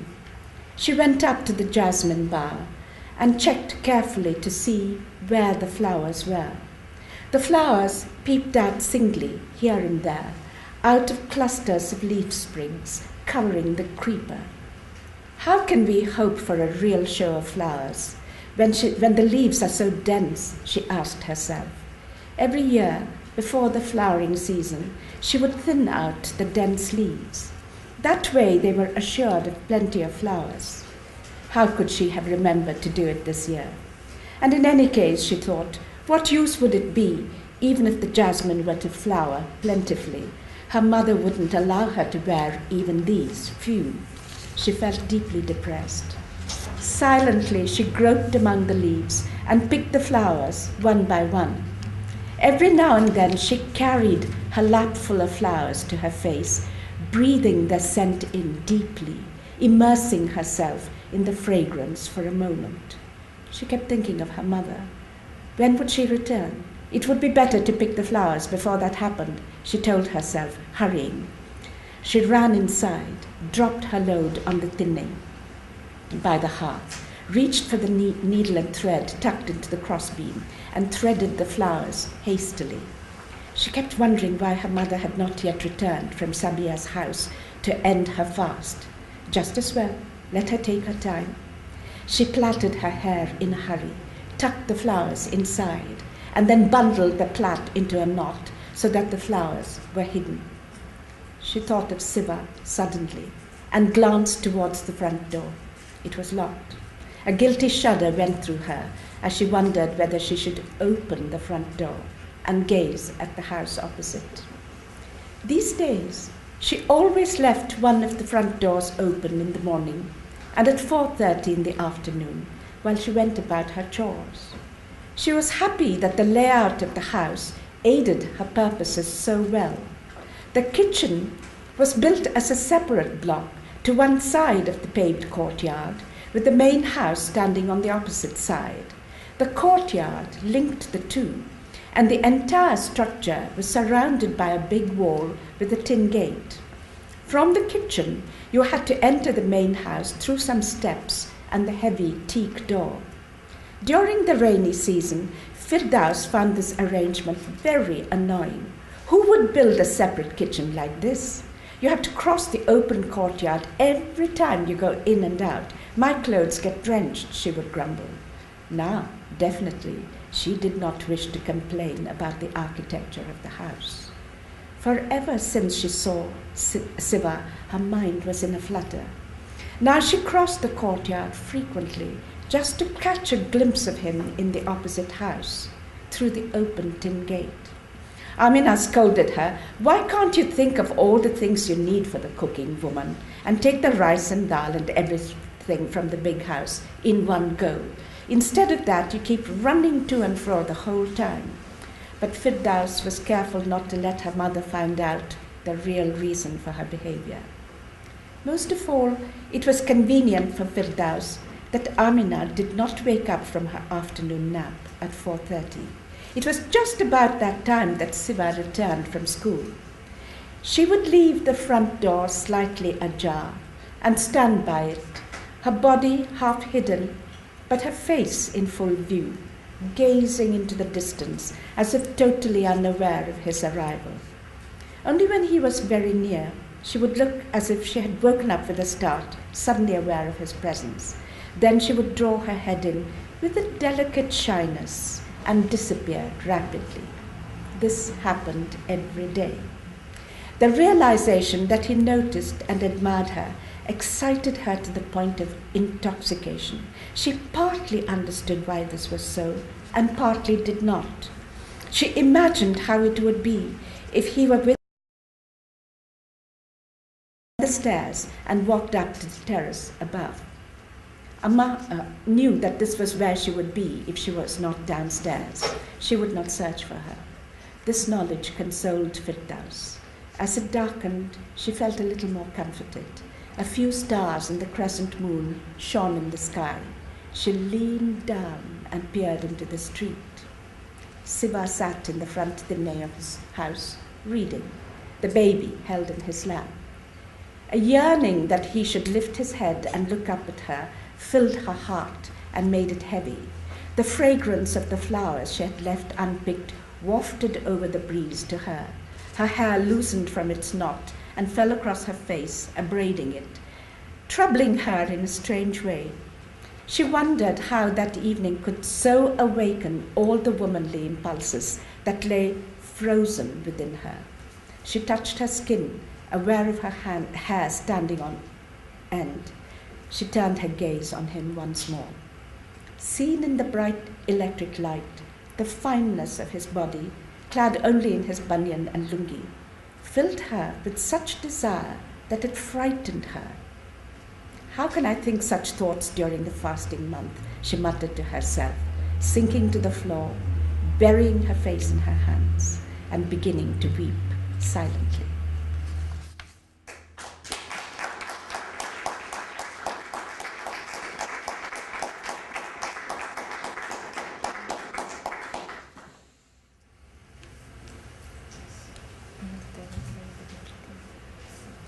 So, questions from the audience? Who is Maimuna? She is the younger sister of Firdaus and No, Sarah? Maimun is the younger sister of Amina. Amina. Yes. That Who's is Amina's Rabia's grandmother. So this is a backstory that is built into the novel. I must say, I really appreciate the observation of the details in an average traditional Muslim family, and especially in the inner apartment. The different ages, different conditions. Maimuna wants talaq because she is not happy with or maybe that the maid is, her in-laws are atrocious. And the girls, because we have gone through these experiences. Therefore, I was, in fact, each and every detail, and the way that Firdaus, looks up outside, and the constraints of remaining confined within the four walls of the house, and the problems and the fear when, in the first scene, when Maimuna is to give birth to the child, especially it grips the elderly women in the family. Of course, it's not true only of the Muslim family, but the way that she is depicted is extraordinary. Beautiful. I do not have words. So in each different scenes, younger children going to the cinema, and the shock that they experience. In fact, this kind of shock comes also to the male children, and especially in the month of Ramadan.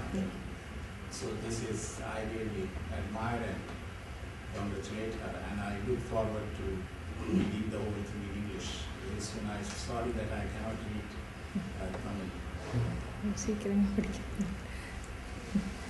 The detail and the Oh, that's great. Translation will also be very useful. I have not yet, of course I have read several Urdu novels, but this kind of details each stage, and I'm sure that because yesterday you also indicated something else, and there also one can think of the details that she will have. As if you are observing each and everything in the house.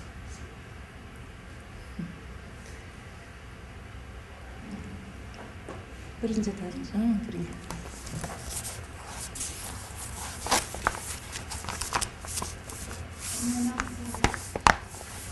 or questions?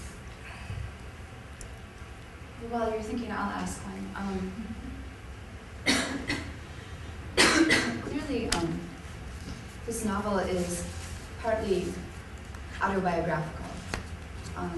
Your story of the cinema is one that also came up in your autobiographical portion yesterday.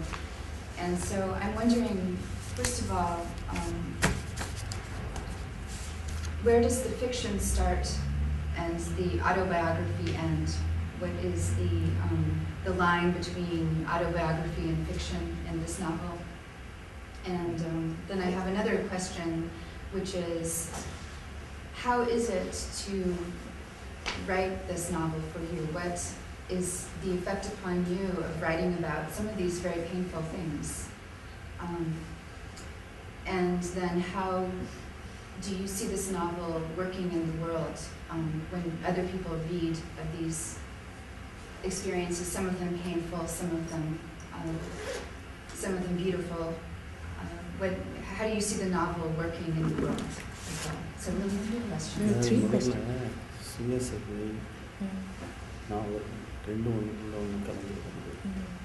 எந்த இடத்துல சுயசரிதை நிற்கிது, எந்த இடத்துல நாவல் ஆரம்பிக்குது அப்படிங்கிறது முதல் கேள்வி. ரெண்டாவது கேள்வி, எழுதுகிறப்ப நிறைய உணர்வுகள் வந்துருக்கும். ஏன்னா சொந்த அனுபவங்கள், வருத்தங்கள், துன்பங்கள் இருக்குது, சந்தோஷமும் இருக்குது. இதை மற்றவங்க வெளியே போய் படிக்கிறப்ப என்ன மாதிரி அனுபவம் உண்டாகுது, அதை பற்றி நீங்கள் என்ன நினைக்கிறீங்க? ஏன்னா அடுத்தவங்களுக்கு போய் சேர்ந்ததில்லை. இது வந்து சுயசரிதை அப்படின்னு நான் சொல்ல மாட்டேன். என்னோட இது அது ஒரே ஒரு இன்சிடெண்ட் மட்டும் அதில் இருக்கும். அந்த சினிமாவுக்கு போகிற ஒரு விஷயம் மட்டும் நான் அது சேர்க்கணும்னு தோணுச்சு. அதனால் அந்த ஒரு விஷயம் மட்டும் இருக்குது. அது கொஞ்சம் கொஞ்சமாக பேசுவோம். நீங்கள் சொல்லுங்கள். அதை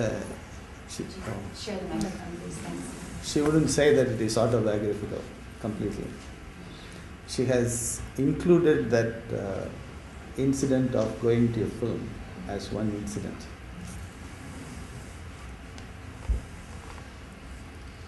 பொதுவாக இது இந்த நாவலில் நான் என்னுடைய உணர்வுகளை நான் தெரிவிக்க முயற்சி செஞ்சுருக்கிறது வந்து என்னுடைய தனிப்பட்ட ஒரு வாழ்க்கை மட்டும் இந்த நாவலை நான் பதிவு செஞ்சுருக்கேன் அப்படின்னு நான் நம்பலை.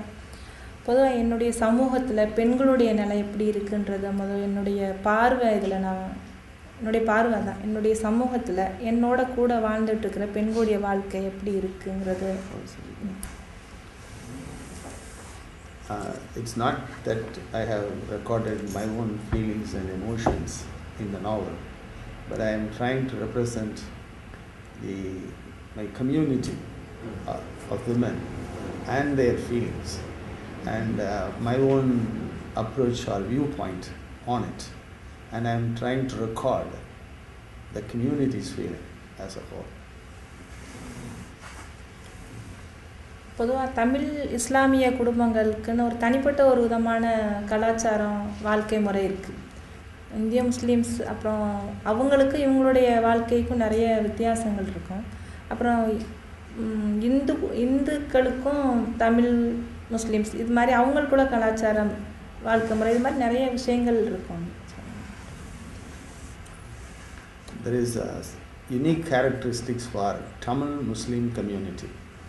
There is a difference between Tamil Muslim community and Indian Muslim community, and there is a difference in the culture and the way they live, and also there is a difference between Tamil Muslim community and the Hindu community that is coexisting. இதுவரைக்கும் தமிழ் முஸ்லீம் பெண்களுடைய வாழ்க்கை என்னவா இருக்குது இது வரைக்கும் பதிவு செய்யப்படவே இல்லை. அதனுடைய எந்த ஒரு விஷயங்களும் அப்படிங்கிற ஒரு கவலை எனக்கு இருந்தது. அது என்னன்னா அது ஒரு பெரிய பதிவு செய்யப்பட வேண்டிய ஒரு விஷயம். அப்புறம் வந்து இவங்க தனி இந்த முஸ்லீம் பெண்களுக்குன்னு அவங்க இப்படி தான் இருக்காங்க இப்படி தான் இருப்பாங்க அப்படிங்கிற மாதிரியான பலவிதமான ஒரு உருவகங்கள் இருந்தது, இமேஜஸ். ஆனால் அவங்களுக்கு எல்லா விதமான உணர்வுகள் எல்லா பெண்களையும் போல் அவங்களும் ஒரு சாதாரணமான ஒரு ஆட்கள். அவங்களுக்கும் what it is to be a Muslim, there is a kind of an imagination among other people, but I felt that it should be recorded, and they are not just abstracted human beings, people, but rather they are human beings with their own feelings and with their own existence, and that should be recorded. That was my concern, and that has been with me for a long time, which has never been recorded so far. குறிப்பாக ஒரு incident இந்த நாவலில் நான் பதிவு பண்ணியிருப்பேன். அது வந்து தமிழ் முஸ்லீம்ஸோட வாழ்க்கையில் இருக்கக்கூடிய ஒரு விஷயம். அந்த மாதிரி பல விஷயங்கள் வந்து அதில் பதிவு செஞ்சுருந்தாலும் கூட லட்சுமி ஒரு மாதத்துக்கு முன்னால் என்னை மீட் பண்ணப்போ அது என்னன்னு கேட்டு என்கிட்ட தெளிவுபடுத்திக்கிட்டாங்க. என்னென்னா அது ரொம்ப புதுசான ஒரு விஷயமா அவங்களுக்கே இருந்தது. என்னென்னா அது வந்து இந்துக்களுடைய வாழ்க்கையில் இல்லை, ஆனால் முஸ்லீம்களுடைய வாழ்க்கையில் அந்த விஷயம் இருக்கும். I have recorded one particular incident, one particular matter, and I have recorded several matters of that sort, but this one is special. When I talked to Lakshmi a month ago, and she inquired about it and clarified with me what it is, and it is a special one. இப்போதான் ஒரு பெண்ணுடைய வாழ்க்கையில் அந்த ஒரு character அதில் வரும். அதில் வந்து கல்யாணம் ஆனது ஒரு வருஷத்துக்குள்ளே 4 முறை 40 கொண்டாடியாச்சு அப்படின்னு சொல்லி ஒரு விஷயம் வரும். அந்த 40 நாள் விழா. There is a 40-day celebration, and it happens in women's life there is one character in the novel. Related to that novel, it comes that 4 times she has celebrated 40-day function. It's called 40-day function. 3 times in the year. அந்த 40 நாள் விழானா என்ன? அது வந்து பெரிய கேள்வி லட்சுமிக்கு. What is the 40-day function? That's a big question. அது ஒரு ரொம்ப புதுசா அது எங்கேருந்து அந்த ஒரு கலாச்சாரம் வந்து தமிழ் முஸ்லீம்களுடைய வாழ்க்கையில் வந்துச்சு அப்படிங்கிறது எனக்கு தெரியல. I don't know where it comes from what part of the world it has come to Tamil Muslim community. பொதுவாக பெண்களுடைய வாழ்க்கையில் முதல் முறையாக வயசுக்கு வந்ததும் ஒரு 40வது நாள் விழா இருக்கும். As soon as in the life of a woman, after coming of age, in 40 days, there will be a function. அடுத்து வந்து திருமண நாளானதும் 40வது நாள் இருக்கும். And after marriage, there will be another function after 40 days. குழந்தை பிறந்ததும் ஒரு 40வது நாள் இருக்கும். After the childbirth, there will be another function after 40 days.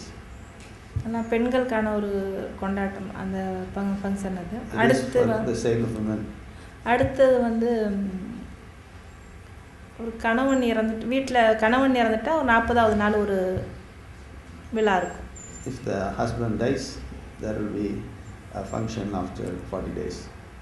அது ஒரு பெண்ணோட திருமணம் அது ஒரு பெண்ணுக்கு வந்து ஒரு 12 வயசில் வந்து ஒரே வருஷத்தில் இந்த 4 விசேஷங்களும் முடியும்.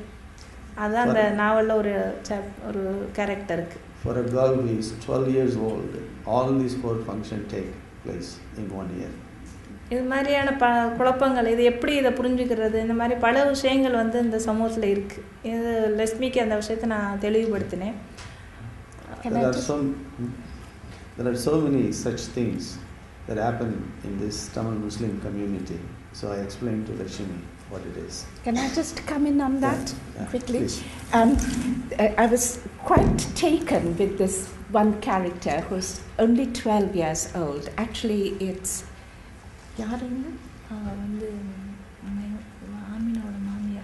That's right. It's Amina's mother-in-law, so it's one of the backstories. And she's only 12 when she marries, and all these 4 40-day celebrations happen within the 1 year. So I was very taken with this backstory and came to ask Salma about it. You are very widely read novelist. I would like to know what is your leadership, who reads your novels in your society, in your community, and what has been the response of the community among different strata, like for example college students and parents, mothers. Each of them have their different take on what you write. Do they keep their kids from reading your novels, for example? Community. அது ஒரு பெரிய கேள்வி சொல்ல தெரியல. ஏன்னா வந்து இது தீவிர இலக்கிய வாசிப்புங்கிறது வந்துட்டு ரொம்ப அரிதான ஒரு விஷயந்தான். வந்து எல்லா இடத்துலையும் வாசிக்கப்படுதுன்னு சொல்ல முடியாது. இது வந்து பல்வேறு பிரிவாக வந்து வாங்கி படித்தாங்க. என்னை திட்டுறதுக்காக கொஞ்சம் பேர் வாங்கி படித்தாங்க.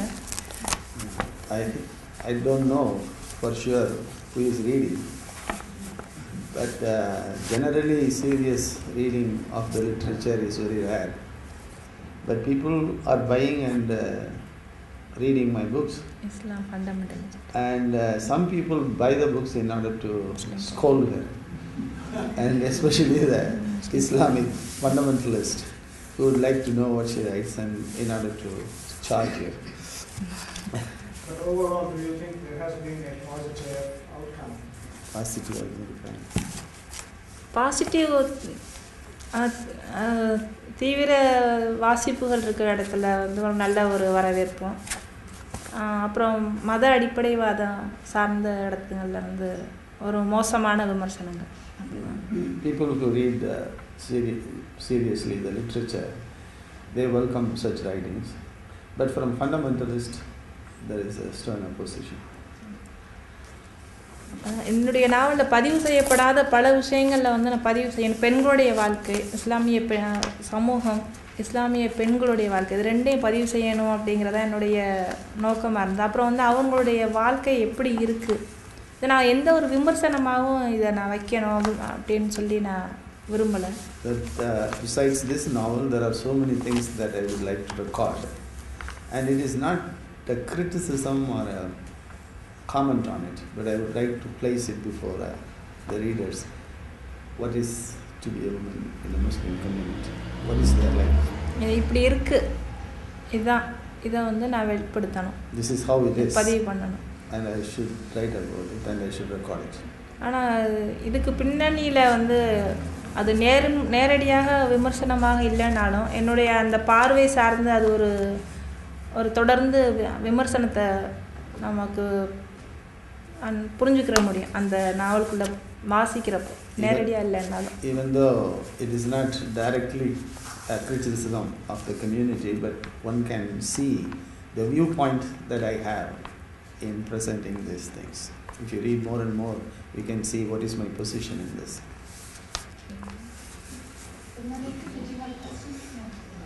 Now that you are in relation to politics, what do you, I'm just wondering, do you think that is it difficult to balance between solitude and this your involvement in politics?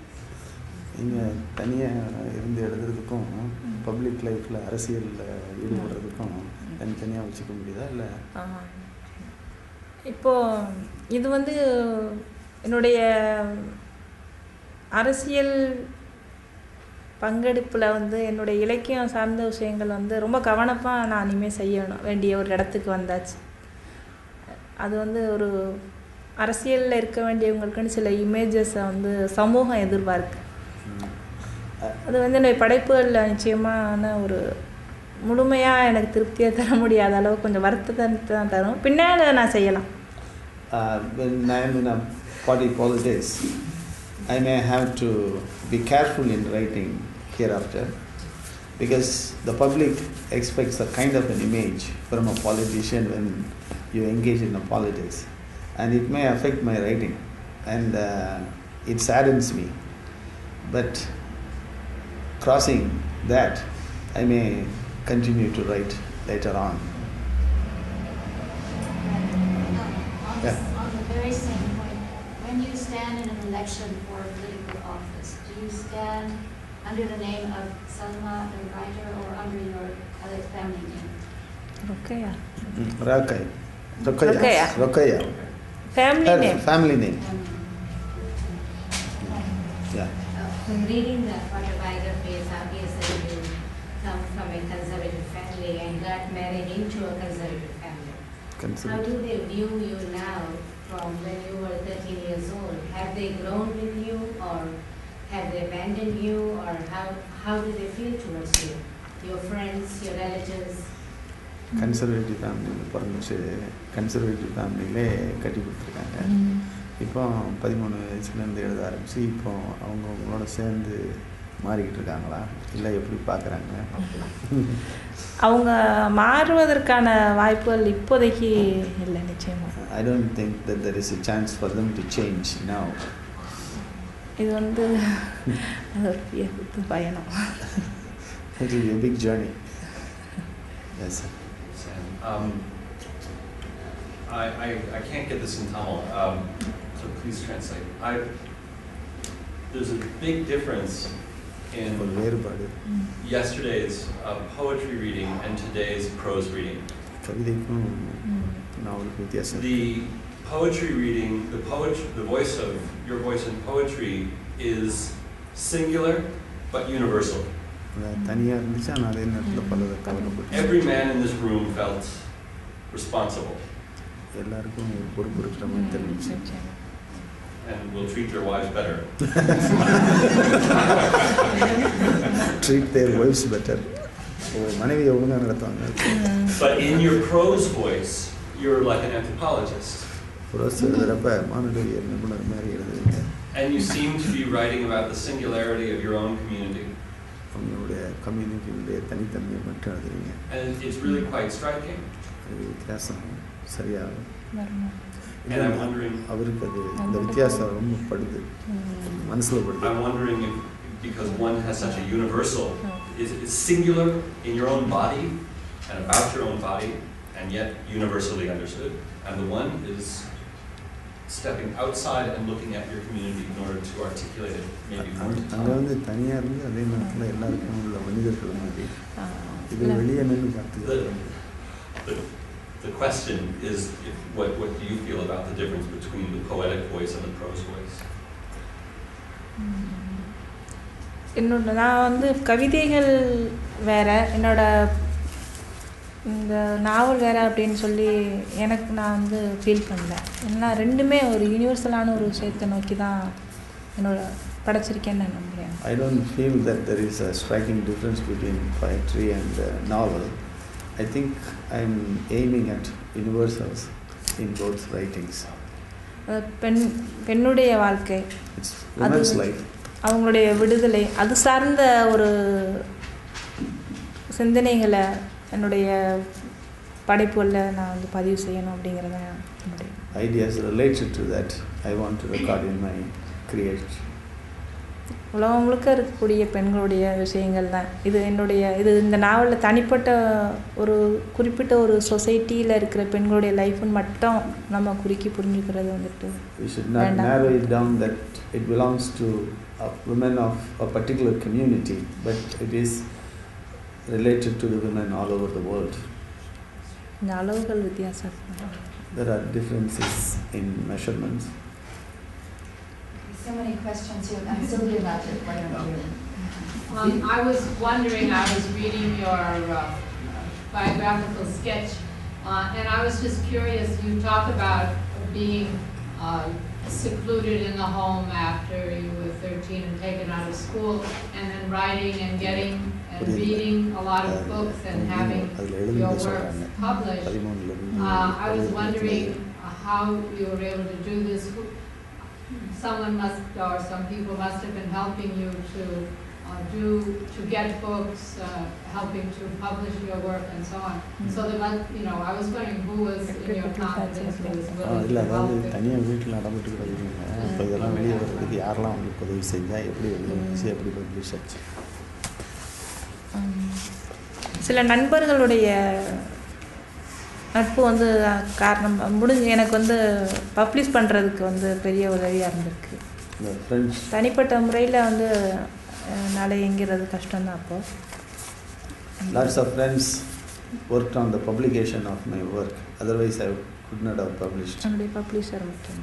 Publishers are very important, and there's friendship and lots of friends, they helped me to get it published. Oh, okay. Okay, good. Let's see. We have two. Wait. First you, sir, and then. Last time, question in Tamil and also last in English. இந்த நாவல் படைப்பதற்கான முக்கிய காரணம் இந்த தமிழ் முஸ்லீம் சமுதாயத்தில் அடக்கப்பட்டிருந்த பெண்களோட நிலையை வெளியே கொண்டு வந்ததுக்காக அதுதான் முதன்மையான காரணம்னு நினைக்கிறேன். பட் முஸ்லீம் சமுதாயம் அல்லாமல் தமிழ்நாட்டிலேயும் இருக்கும், இந்தியாவிலையும் மற்ற கம்யூனிட்டிலையும் பணம் இருக்கிற கம்யூனிட்டி, பணம் இல்லாத கம்யூனிட்டிலையும் பெண்கள் ஓரளவுக்கு அடக்கப்பட்டு தான் இருக்காங்க. எல்லாத்துக்கும் எல்லா சுதந்திரம் கிடைச்சது இல்லை. இந்த நாவல் வெளிவந்ததுக்கப்புறம் இந்த நாவல் வெளிவந்த காரணத்தினால படித்தவங்களுக்கு வந்து மற்ற கம்யூனிட்டி இருக்கிற பெண்கள் என்ன மாதிரி ஃபீட்பேக் உங்களுக்கு கிடைச்சிருக்கு? English, as you mentioned, the main creative intent behind this novel is to bring the upper state of the women in Tamil Muslim community. But in Tamil Nadu, as well as in other parts of India, women in other countries also experience the same constraints, whether they are rich or poor. And it may look like they may be given the pseudo freedom, but they may look like very liberal. A lot of things are hidden in silence. For this novel, what kind of response did you receive from women that belong to other communities? ஒரு இலக்கியமோ ஒரு படைப்போ உருவாகிறப்போ வந்து பதிவு செய்கிறதன் மூலம் நம்ம என்ன செய்ய விரும்புகிறோம் அப்படின்னா ஒரு டயலாக், அதாவது விவாதத்தை உருவாக்கணும். முதல்ல அந்த தான் ரொம்ப முக்கியமான ஒரு விஷயம். விவாதத்தை உருவாக்குறதன் மூலம் நம்ம அந்த நிலையிலேருந்து கடந்து போகிறதுக்கான ஒரு வாய்ப்பு வந்து உருவாகும், அந்த இடத்துலேருந்து கடந்து போகிறதுக்கு. The very purpose of recording these things is to create a debate about it. There should be a dialogue. And once you create a dialogue and a debate, and we should try to go further from that position and cross it. இங்கே ஒரு இடத்துல என்ன நடக்குதுங்கிறத வந்து யாராவது வெளியில் கொண்டு வர்றப்ப தான் வந்து நம்ம ஒரு டயலாக் உருவாக்க முடியும், ஒரு விவாதத்தை உருவாக்க முடியும், நம்ம அதிலேருந்து கடந்து போக முடியும். அதுதான் வந்து ஒரு படைப்போட அடிப்படையான ஒரு இது. ஆனால் அதற்கான only by writing about it we can create a debate or create a dialogue between people who agree and disagree. Only by doing it we can go beyond it. அதில் பெண்களுடைய நிலை எப்படி இருக்குது, அவங்களுடைய இந்த வாழ்க்கை தரம் மாறுறதுக்காக நம்ம என்னெல்லாம் யோசிக்கலாம், இது மாதிரி பல விஷயங்களை நம்ம பேச வேண்டிய ஒரு இடம் இருந்தாலும் கூட அதை வந்து அந்த டைலாக்கை நான் உருவாகிருச்சு, ஒரு நல்ல விதம் ஒரு ஆரோக்கியமாக வந்து உருவாச்சு அப்படிங்கிறது ரொம்ப குறைவாக தான் இருக்குது. அது வருத்தமான ஒரு விஷயமும் கூட. அது அந்த சூழலோட ஒட்டி தான் புரிஞ்சுக்கிற முடியும்.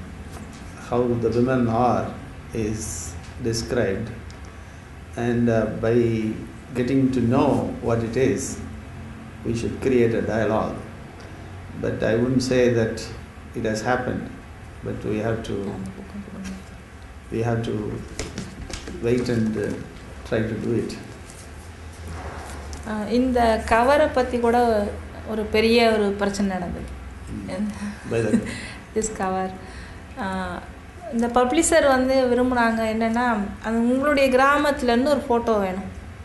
They wanted a photograph from their village. அவங்க வந்து ஒரு ஃபோட்டோகிராஃபர் அனுப்புகிறாங்க. அவங்க வந்து இந்த கிராமங்களுக்குள்ளே போய் சில ஃபோட்டோஸ்லாம் எடுத்துகிட்டு வர்றாரு அவர். The photographer took many pictures in the village of people. ஏதோ ஒரு இடத்துல ஏதோ ஒரு ஃபோட்டோ, அவ்வளோதான். This is just a photograph from some place. But இதில் ஒன்றும் தப்பாக இருக்கிறதா எதுவுமே எனக்கு தோணலை. சரி, இதை பிரசுரம் பண்ணுங்க அப்படின்னு நான் சொல்லிட்டேன். அது ட்ரெண்ட் ஆயிடுச்சு. I didn't see anything wrong with this, and I said, oh, you can print it. அதான் பெண்கள் எப்படி முஸ்லீம் பெண்கள் தலையில் முக்காடு போட்டுட்ருக்காங்க, அது இருக்காங்க, ஒன்றுமே பிரச்சனை இல்லை. And all Muslim women cover their head, and this woman also covers her head, and I don't see any problem in it. அப்புறம் அந்த பப்ளிஷ் ஆனதுக்கப்புறம் அந்த லேடி வந்து அவங்க வீட்டில் மிகப்பெரிய பிரச்சனை. And after the publication there was a big problem for that woman in that house.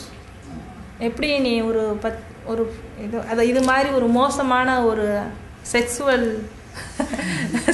கதைக்கு வந்து நீ போஸ்ட் கொடுக்கலாம்? How can you give a post to this kind of pornographic writing in a way? அப்படின்னு அப்புறம் அந்த lady வந்து என்கிட்ட சண்டை போட வந்தாங்க. She came to fight with me. எப்படி இதை நீ பண்ண முடியும், எப்படி என்னுடைய அனுமதி இல்லாமல் நீங்கள் பண்ணலாம்? How could you publish my picture without my permission? How could you do this to me? இந்த ஃபோட்டோ நான் என் தலையை கவர் பண்ணிக்கல, இது வந்து இது ஒன்றை மாதிரி ஒரு மோசமான ஆளுக்கு இது சரி. She in this her own self portrait she hasn't covered her head. For persons like you who doesn't cover her head, this picture is okay, not for me.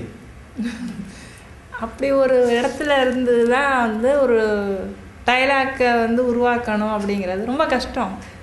In such context only I am trying to create a dialogue about it. நான் அப்புறம் மன்னிப்பு கேட்டேன். I asked for forgiveness. Next அந்த cover நான் இனிமேல் பிரசரிக்க மாட்டேன். This is connected to this. Okay. I'll first Tamilium I'll also translate into English. முதல்ல வந்து நீங்கள் ஒரு 2 சாப்டர்ஸ் வந்து காலேஜில் பப்ளிஷ் பண்ணீங்க. அந்த சாப்டர்ஸ் எல்லாம் இங்கே இல்லை. எனக்கு தெரியும் வந்து நீங்கள் பல பகுதிகளை வந்து நீக்கிறீங்க. இது வந்து எப்படி நீக்கிறீங்க? இது வந்து உங்களுடைய படைப்பு சுதந்திரத்தை வந்து குறைக்கிற ஒரு விஷயம் தான். யார் உங்களுக்கு அட்வைஸ் பண்ணாங்க? அப்படி பண்ணும்போது அந்த நீக்கங்கள் வந்து செஞ்சது வந்து ஒரு தேவையான ஒரு கட்டாயத்தில் தான் செஞ்சீங்க. அதை பற்றி இப்போ என்ன நினைக்கிறீங்க? இப்போ some parts of it were edited out. In fact, one extract that she published first, a few years before the novel was published, I couldn't see it in this the book version. I do know that, parts of it were edited out. Of course, she took the advice of some friends. Now, I want her to talk about that and say how she feels about it, how it is being restricted. But in retrospect, does she think whether, she did the right thing, the prudent thing, not the right thing, the prudent discretion is the important part of that. I thought she should say something about it. பொதுவாக தமிழ்நாட்டில் இலக்கிய சூழல் எப்படி இருக்குது அப்படின்னா, இப்போது பெண்கள் வந்து ஆபாசமாக எழுதுறது அது எந்த பெண்ணாக இருந்தாலும் சரி, முஸ்லீம் பெண்ணாக இருந்தாலும் ஒரே விதமாக அது எதிர்ப்பு இருந்துகிட்டு இருக்கு. Whether it is a Muslim woman or any other woman, if she writes like this, there will be opposition. There is opposition in Tamil Nadu. Whenever women writes. அப்புறம் ஒரு முஸ்லீம் பெண்ணாக இருந்து எழுதுகிறப்போ கூடுதலான ஒரு அச்சுறுத்தல், அது உயிருக்கு பயப்படுற அளவு கூட ஒரு அச்சுறுத்தல் இருக்கும். Had it been a Muslim woman, then there is a threat even to the life. அந்த மாதிரி ஒரு சூழல் இருக்குது. என்னோட ஒரு 2 போர்ஷன் வந்து பப்ளிஷ் ஆச்சு. வந்து as I pointed out, there were 2 parts which got published in College World. இந்த ஒரு விஷயம் இருக்கும், ஒரு பிரதோஸ் வந்து அவளோட வேறொரு இந்துவோட பையனோட ஒரு உறவு வச்சுட்டதுக்கப்புறம் அவங்க அம்மா வந்து அவளை பாய்சன் கொடுத்து கொலை பண்ணியிருப்போம், சாக வைப்பான். After Prose develops a relationship with a Hindu boy, her mother poisons or asks her to take poison and commit suicide, and she's dead. அப்போ வந்து அந்த பகுதி வந்ததுக்கப்புறம் எனக்கு நிறைய பேர்கிட்ட இருந்து ஒரு மோசமான ஒரு விமர்சனம். ஒரு தாய் வந்து ஒரு முஸ்லீம் தாய் எப்படி இது மாதிரி பண்ணுவா? And many people began to write about it. How could a Muslim mother would do this to her daughter? அப்போ அந்த அளவுக்கு முஸ்லீம்கள்னா ஒரு இரக்கம் இல்லாத ஒரு ஆட்களா, அந்த மாதிரியான ஒரு கேள்விகளோட. Or the Muslim women are so hard-hearted. Even the very society is hard-hearted, so that they kill their own children. அந்த சமயத்தில் வந்து சில நண்பர்கள் வந்து எனக்கு அட்வைஸ் பண்ணாங்க. இது ஒரு சின்ன ஒரு விஷயம். அப்புறம் பல இடங்களில் வந்து விமன் செக்ஸுவாலிட்டியை பற்றி கொஞ்சம் இன்னும் ஓப்பனாக இதே ஓப்பனாக தான் இருக்குது, இன்னும் கூட ஓப்பனாக வந்து பல இடங்கள் பேசப்பட்டிருக்கு. இல்லை இதில் இந்த நாவலில் நான் அதை எடிட் பண்ணிட்டேன். And I wrote about women's sexuality.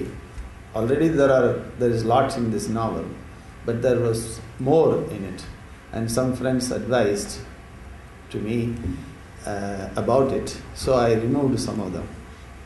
வந்து நீ உயிரை பணையம் வச்சு இந்த மாதிரி விஷயங்கள் பண்ண வேண்டியது இப்போ அவசியம் இல்லை, தேவையில்லை, நம்ம கொஞ்சம் பொறுத்திருக்கலாம். You don't need to bet your life on it and now, and you can wait little longer to write about these things, they advised me. அப்புறம் நிறைய இடங்களை நான் எடிட் பண்ண வேண்டியிருந்தது. So I had to do the editing in many places. ஆனாலும் பிரதோஸுடைய மரணம் அப்படியே இருக்கு. பிரதோஸோட மரணத்தை நான் மறுக்க விரும்பலை, அது வந்து ஒரு உண்மை, அது அந்த மாதிரி இருந்தது ஒரு விஷயம். I didn't want to remove Prose death because it is a truth and it happened once in a place. Muslims இல்லை, நாங்கள் அப்படி இல்லைன்னு சொல்லிக்கொள்ள விரும்பினாலும் கூட அது உண்மை. Last year I went to Pakistan. அங்கே ஒரு பெண்களுடைய அமைப்பு சந்தித்து பேச வேண்டியிருந்தது. Even though the Muslims do not would like to say that they are like that, they would like to desire they are otherwise, but it is happening. When I went to Pakistan in a women's forum, I had to meet with them. அங்கே இது இந்த மாதிரி, அதாவது ஒரு ஹிந்து ஆணை காதலிக்கிற முஸ்லீம் பெண்ணை வீட்டில் இருக்கவங்களே வந்து கொலை பண்ணுவாங்கன்றது ரொம்ப சகஜமான ஒரு விஷயமா இருந்துகிட்டு இருக்கு இப்போ வரைக்கும். It is customary for the family members to kill a woman who develops a relationship with non-Muslim persons, and it's happening even now. அதுக்கு பேர் காரோகாரின்னு சொல்கிறாங்க. அதுக்கு பேர் காரோகாரி, ஆனர் கில்லிங். honor killing. அப்புறம் ஆனால் ஒரு முஸ்லீம் பையன் வந்து இந்து பொண்ணை காதலிச்சா வந்து அந்த பொண்ணை மதம் மாற்றம் செஞ்சு பையனை கல்யாணம் பண்ணி வைக்கிறது வழக்கத்தில் இருக்கு. If a Muslim boy falls in love with a Hindu girl, she can get converted into Muslim and they can get married. அது விஷயம் இருக்குது. அதுக்கு எதிராக பெண்கள் அமைப்புகள் வந்து நிறைய போராடி அதை குறைச்சிக்கிட்டு இருக்கோம் அப்படின்னு சொன்னாங்க. அப்போ வந்து இது இருக்குது இந்த சமூகத்தில் அந்த விஷயம் இருக்குது. The Women's Forum is fighting against it and the number of such deaths are coming down and they said so. அதை வந்து நான் மறுக்க விரும்பலை. அதனால் அந்த நாவல் அந்த போர்ஷனை நான் எவ்வளோ எதிர்ப்பு வந்தாலும் இருக்கட்டும்னு நான் வச்சேன். So I didn't want to remove that particular chapter because whatever be the opposition, I wanted to keep it in the novel. Okay, one last question. Yes, sir. Having come from a conservative Indian Muslim family, you've gone the full spectrum of expressing your viewpoint in stories and writings. I'm particularly interested to know what is your assessment of Indian Tamil religion with respect to Islam as a religion? Does it free them to the modern world or bring them down? அதாவது நீங்கள் ஒரு conservative ஃபேமிலியில் பிறந்து இப்போ எல்லாருக்கும் தெரியுற மாதிரி இருந்துட்டீங்க. இப்போ இந்தியன் முஸ்லீம் உமனை பற்றி மற்ற விமனுடைய பார்வைகள் எந்த மாதிரி இருக்குது? பொதுவாகவே அதான் நான் வந்து முஸ்லீம் உமனுக்கு மட்டும்தான் அடக்குமுறை இருக்குதுன்னு சொல்லி எப்போவுமே சொல்ல முடியாது இல்லையா? அது எல்லாருக்கும் பொதுவான ஒரு விஷயமா தான் இருக்குது. I cannot say that oppression is only for Muslim women. It is for all women. அளவுகள் மட்டும்தான் வித்தியாசம். அதை வந்து எல்லாருக்குமே தெரியும். The levels may be different.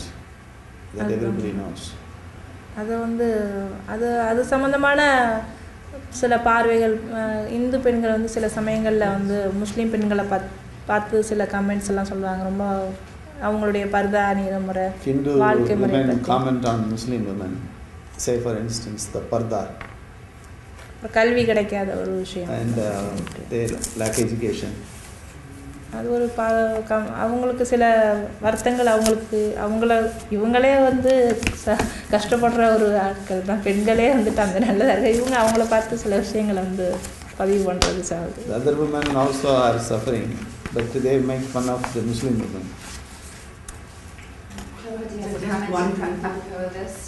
Just one thing. தொடர்ந்து என்ன சொல்றாங்க, இப்படி எழுதுறது வந்து இந்து மதவாதிகளுக்கு பயன்படும், அதனால நீங்க எழுதக்கூடாது அப்படின்னு சொல்றாங்க. அதுக்கு என்ன பதில் நீங்க சொல்றீங்க? அப்படிதான் one of the things that Muslim brethren says that if you write these kind of things, this will be used by Hindu communalists, so you don't write it. So what response does she have for that? இது வந்து ரொம்ப முக்கியமான ஒரு கேள்வி. கடந்த வருஷம் எலெக்ஷனில் நான் நின்னப்போ எனக்கு என்னுடைய தோல்விக்கு இந்த நாவல் மிகப்பெரிய பங்காற்றி இருக்கு. This is an important question. நான் இப்போ மினிஸ்டராக இருக்க வேண்டிய ஒரு ஆள். And when I contested in the election for legislature, this novel has paved way for my defeat. I could have become a minister in the cabinet now, but I lost in the election because of this novel. Only 1,200 votes. With the difference of only 1,200 votes. Muslims வந்து கடுமையாக வந்து அந்த சமயத்தில் வந்து அவங்க எனக்கு எதிரான ஒரு மனோபாவத்தை எதிர்ப்பை வந்து காட்டுறதுக்காக ஒரு சந்தர்ப்பமாக பயன்படுத்திக்கிட்டாங்க. Muslims used this opportunity to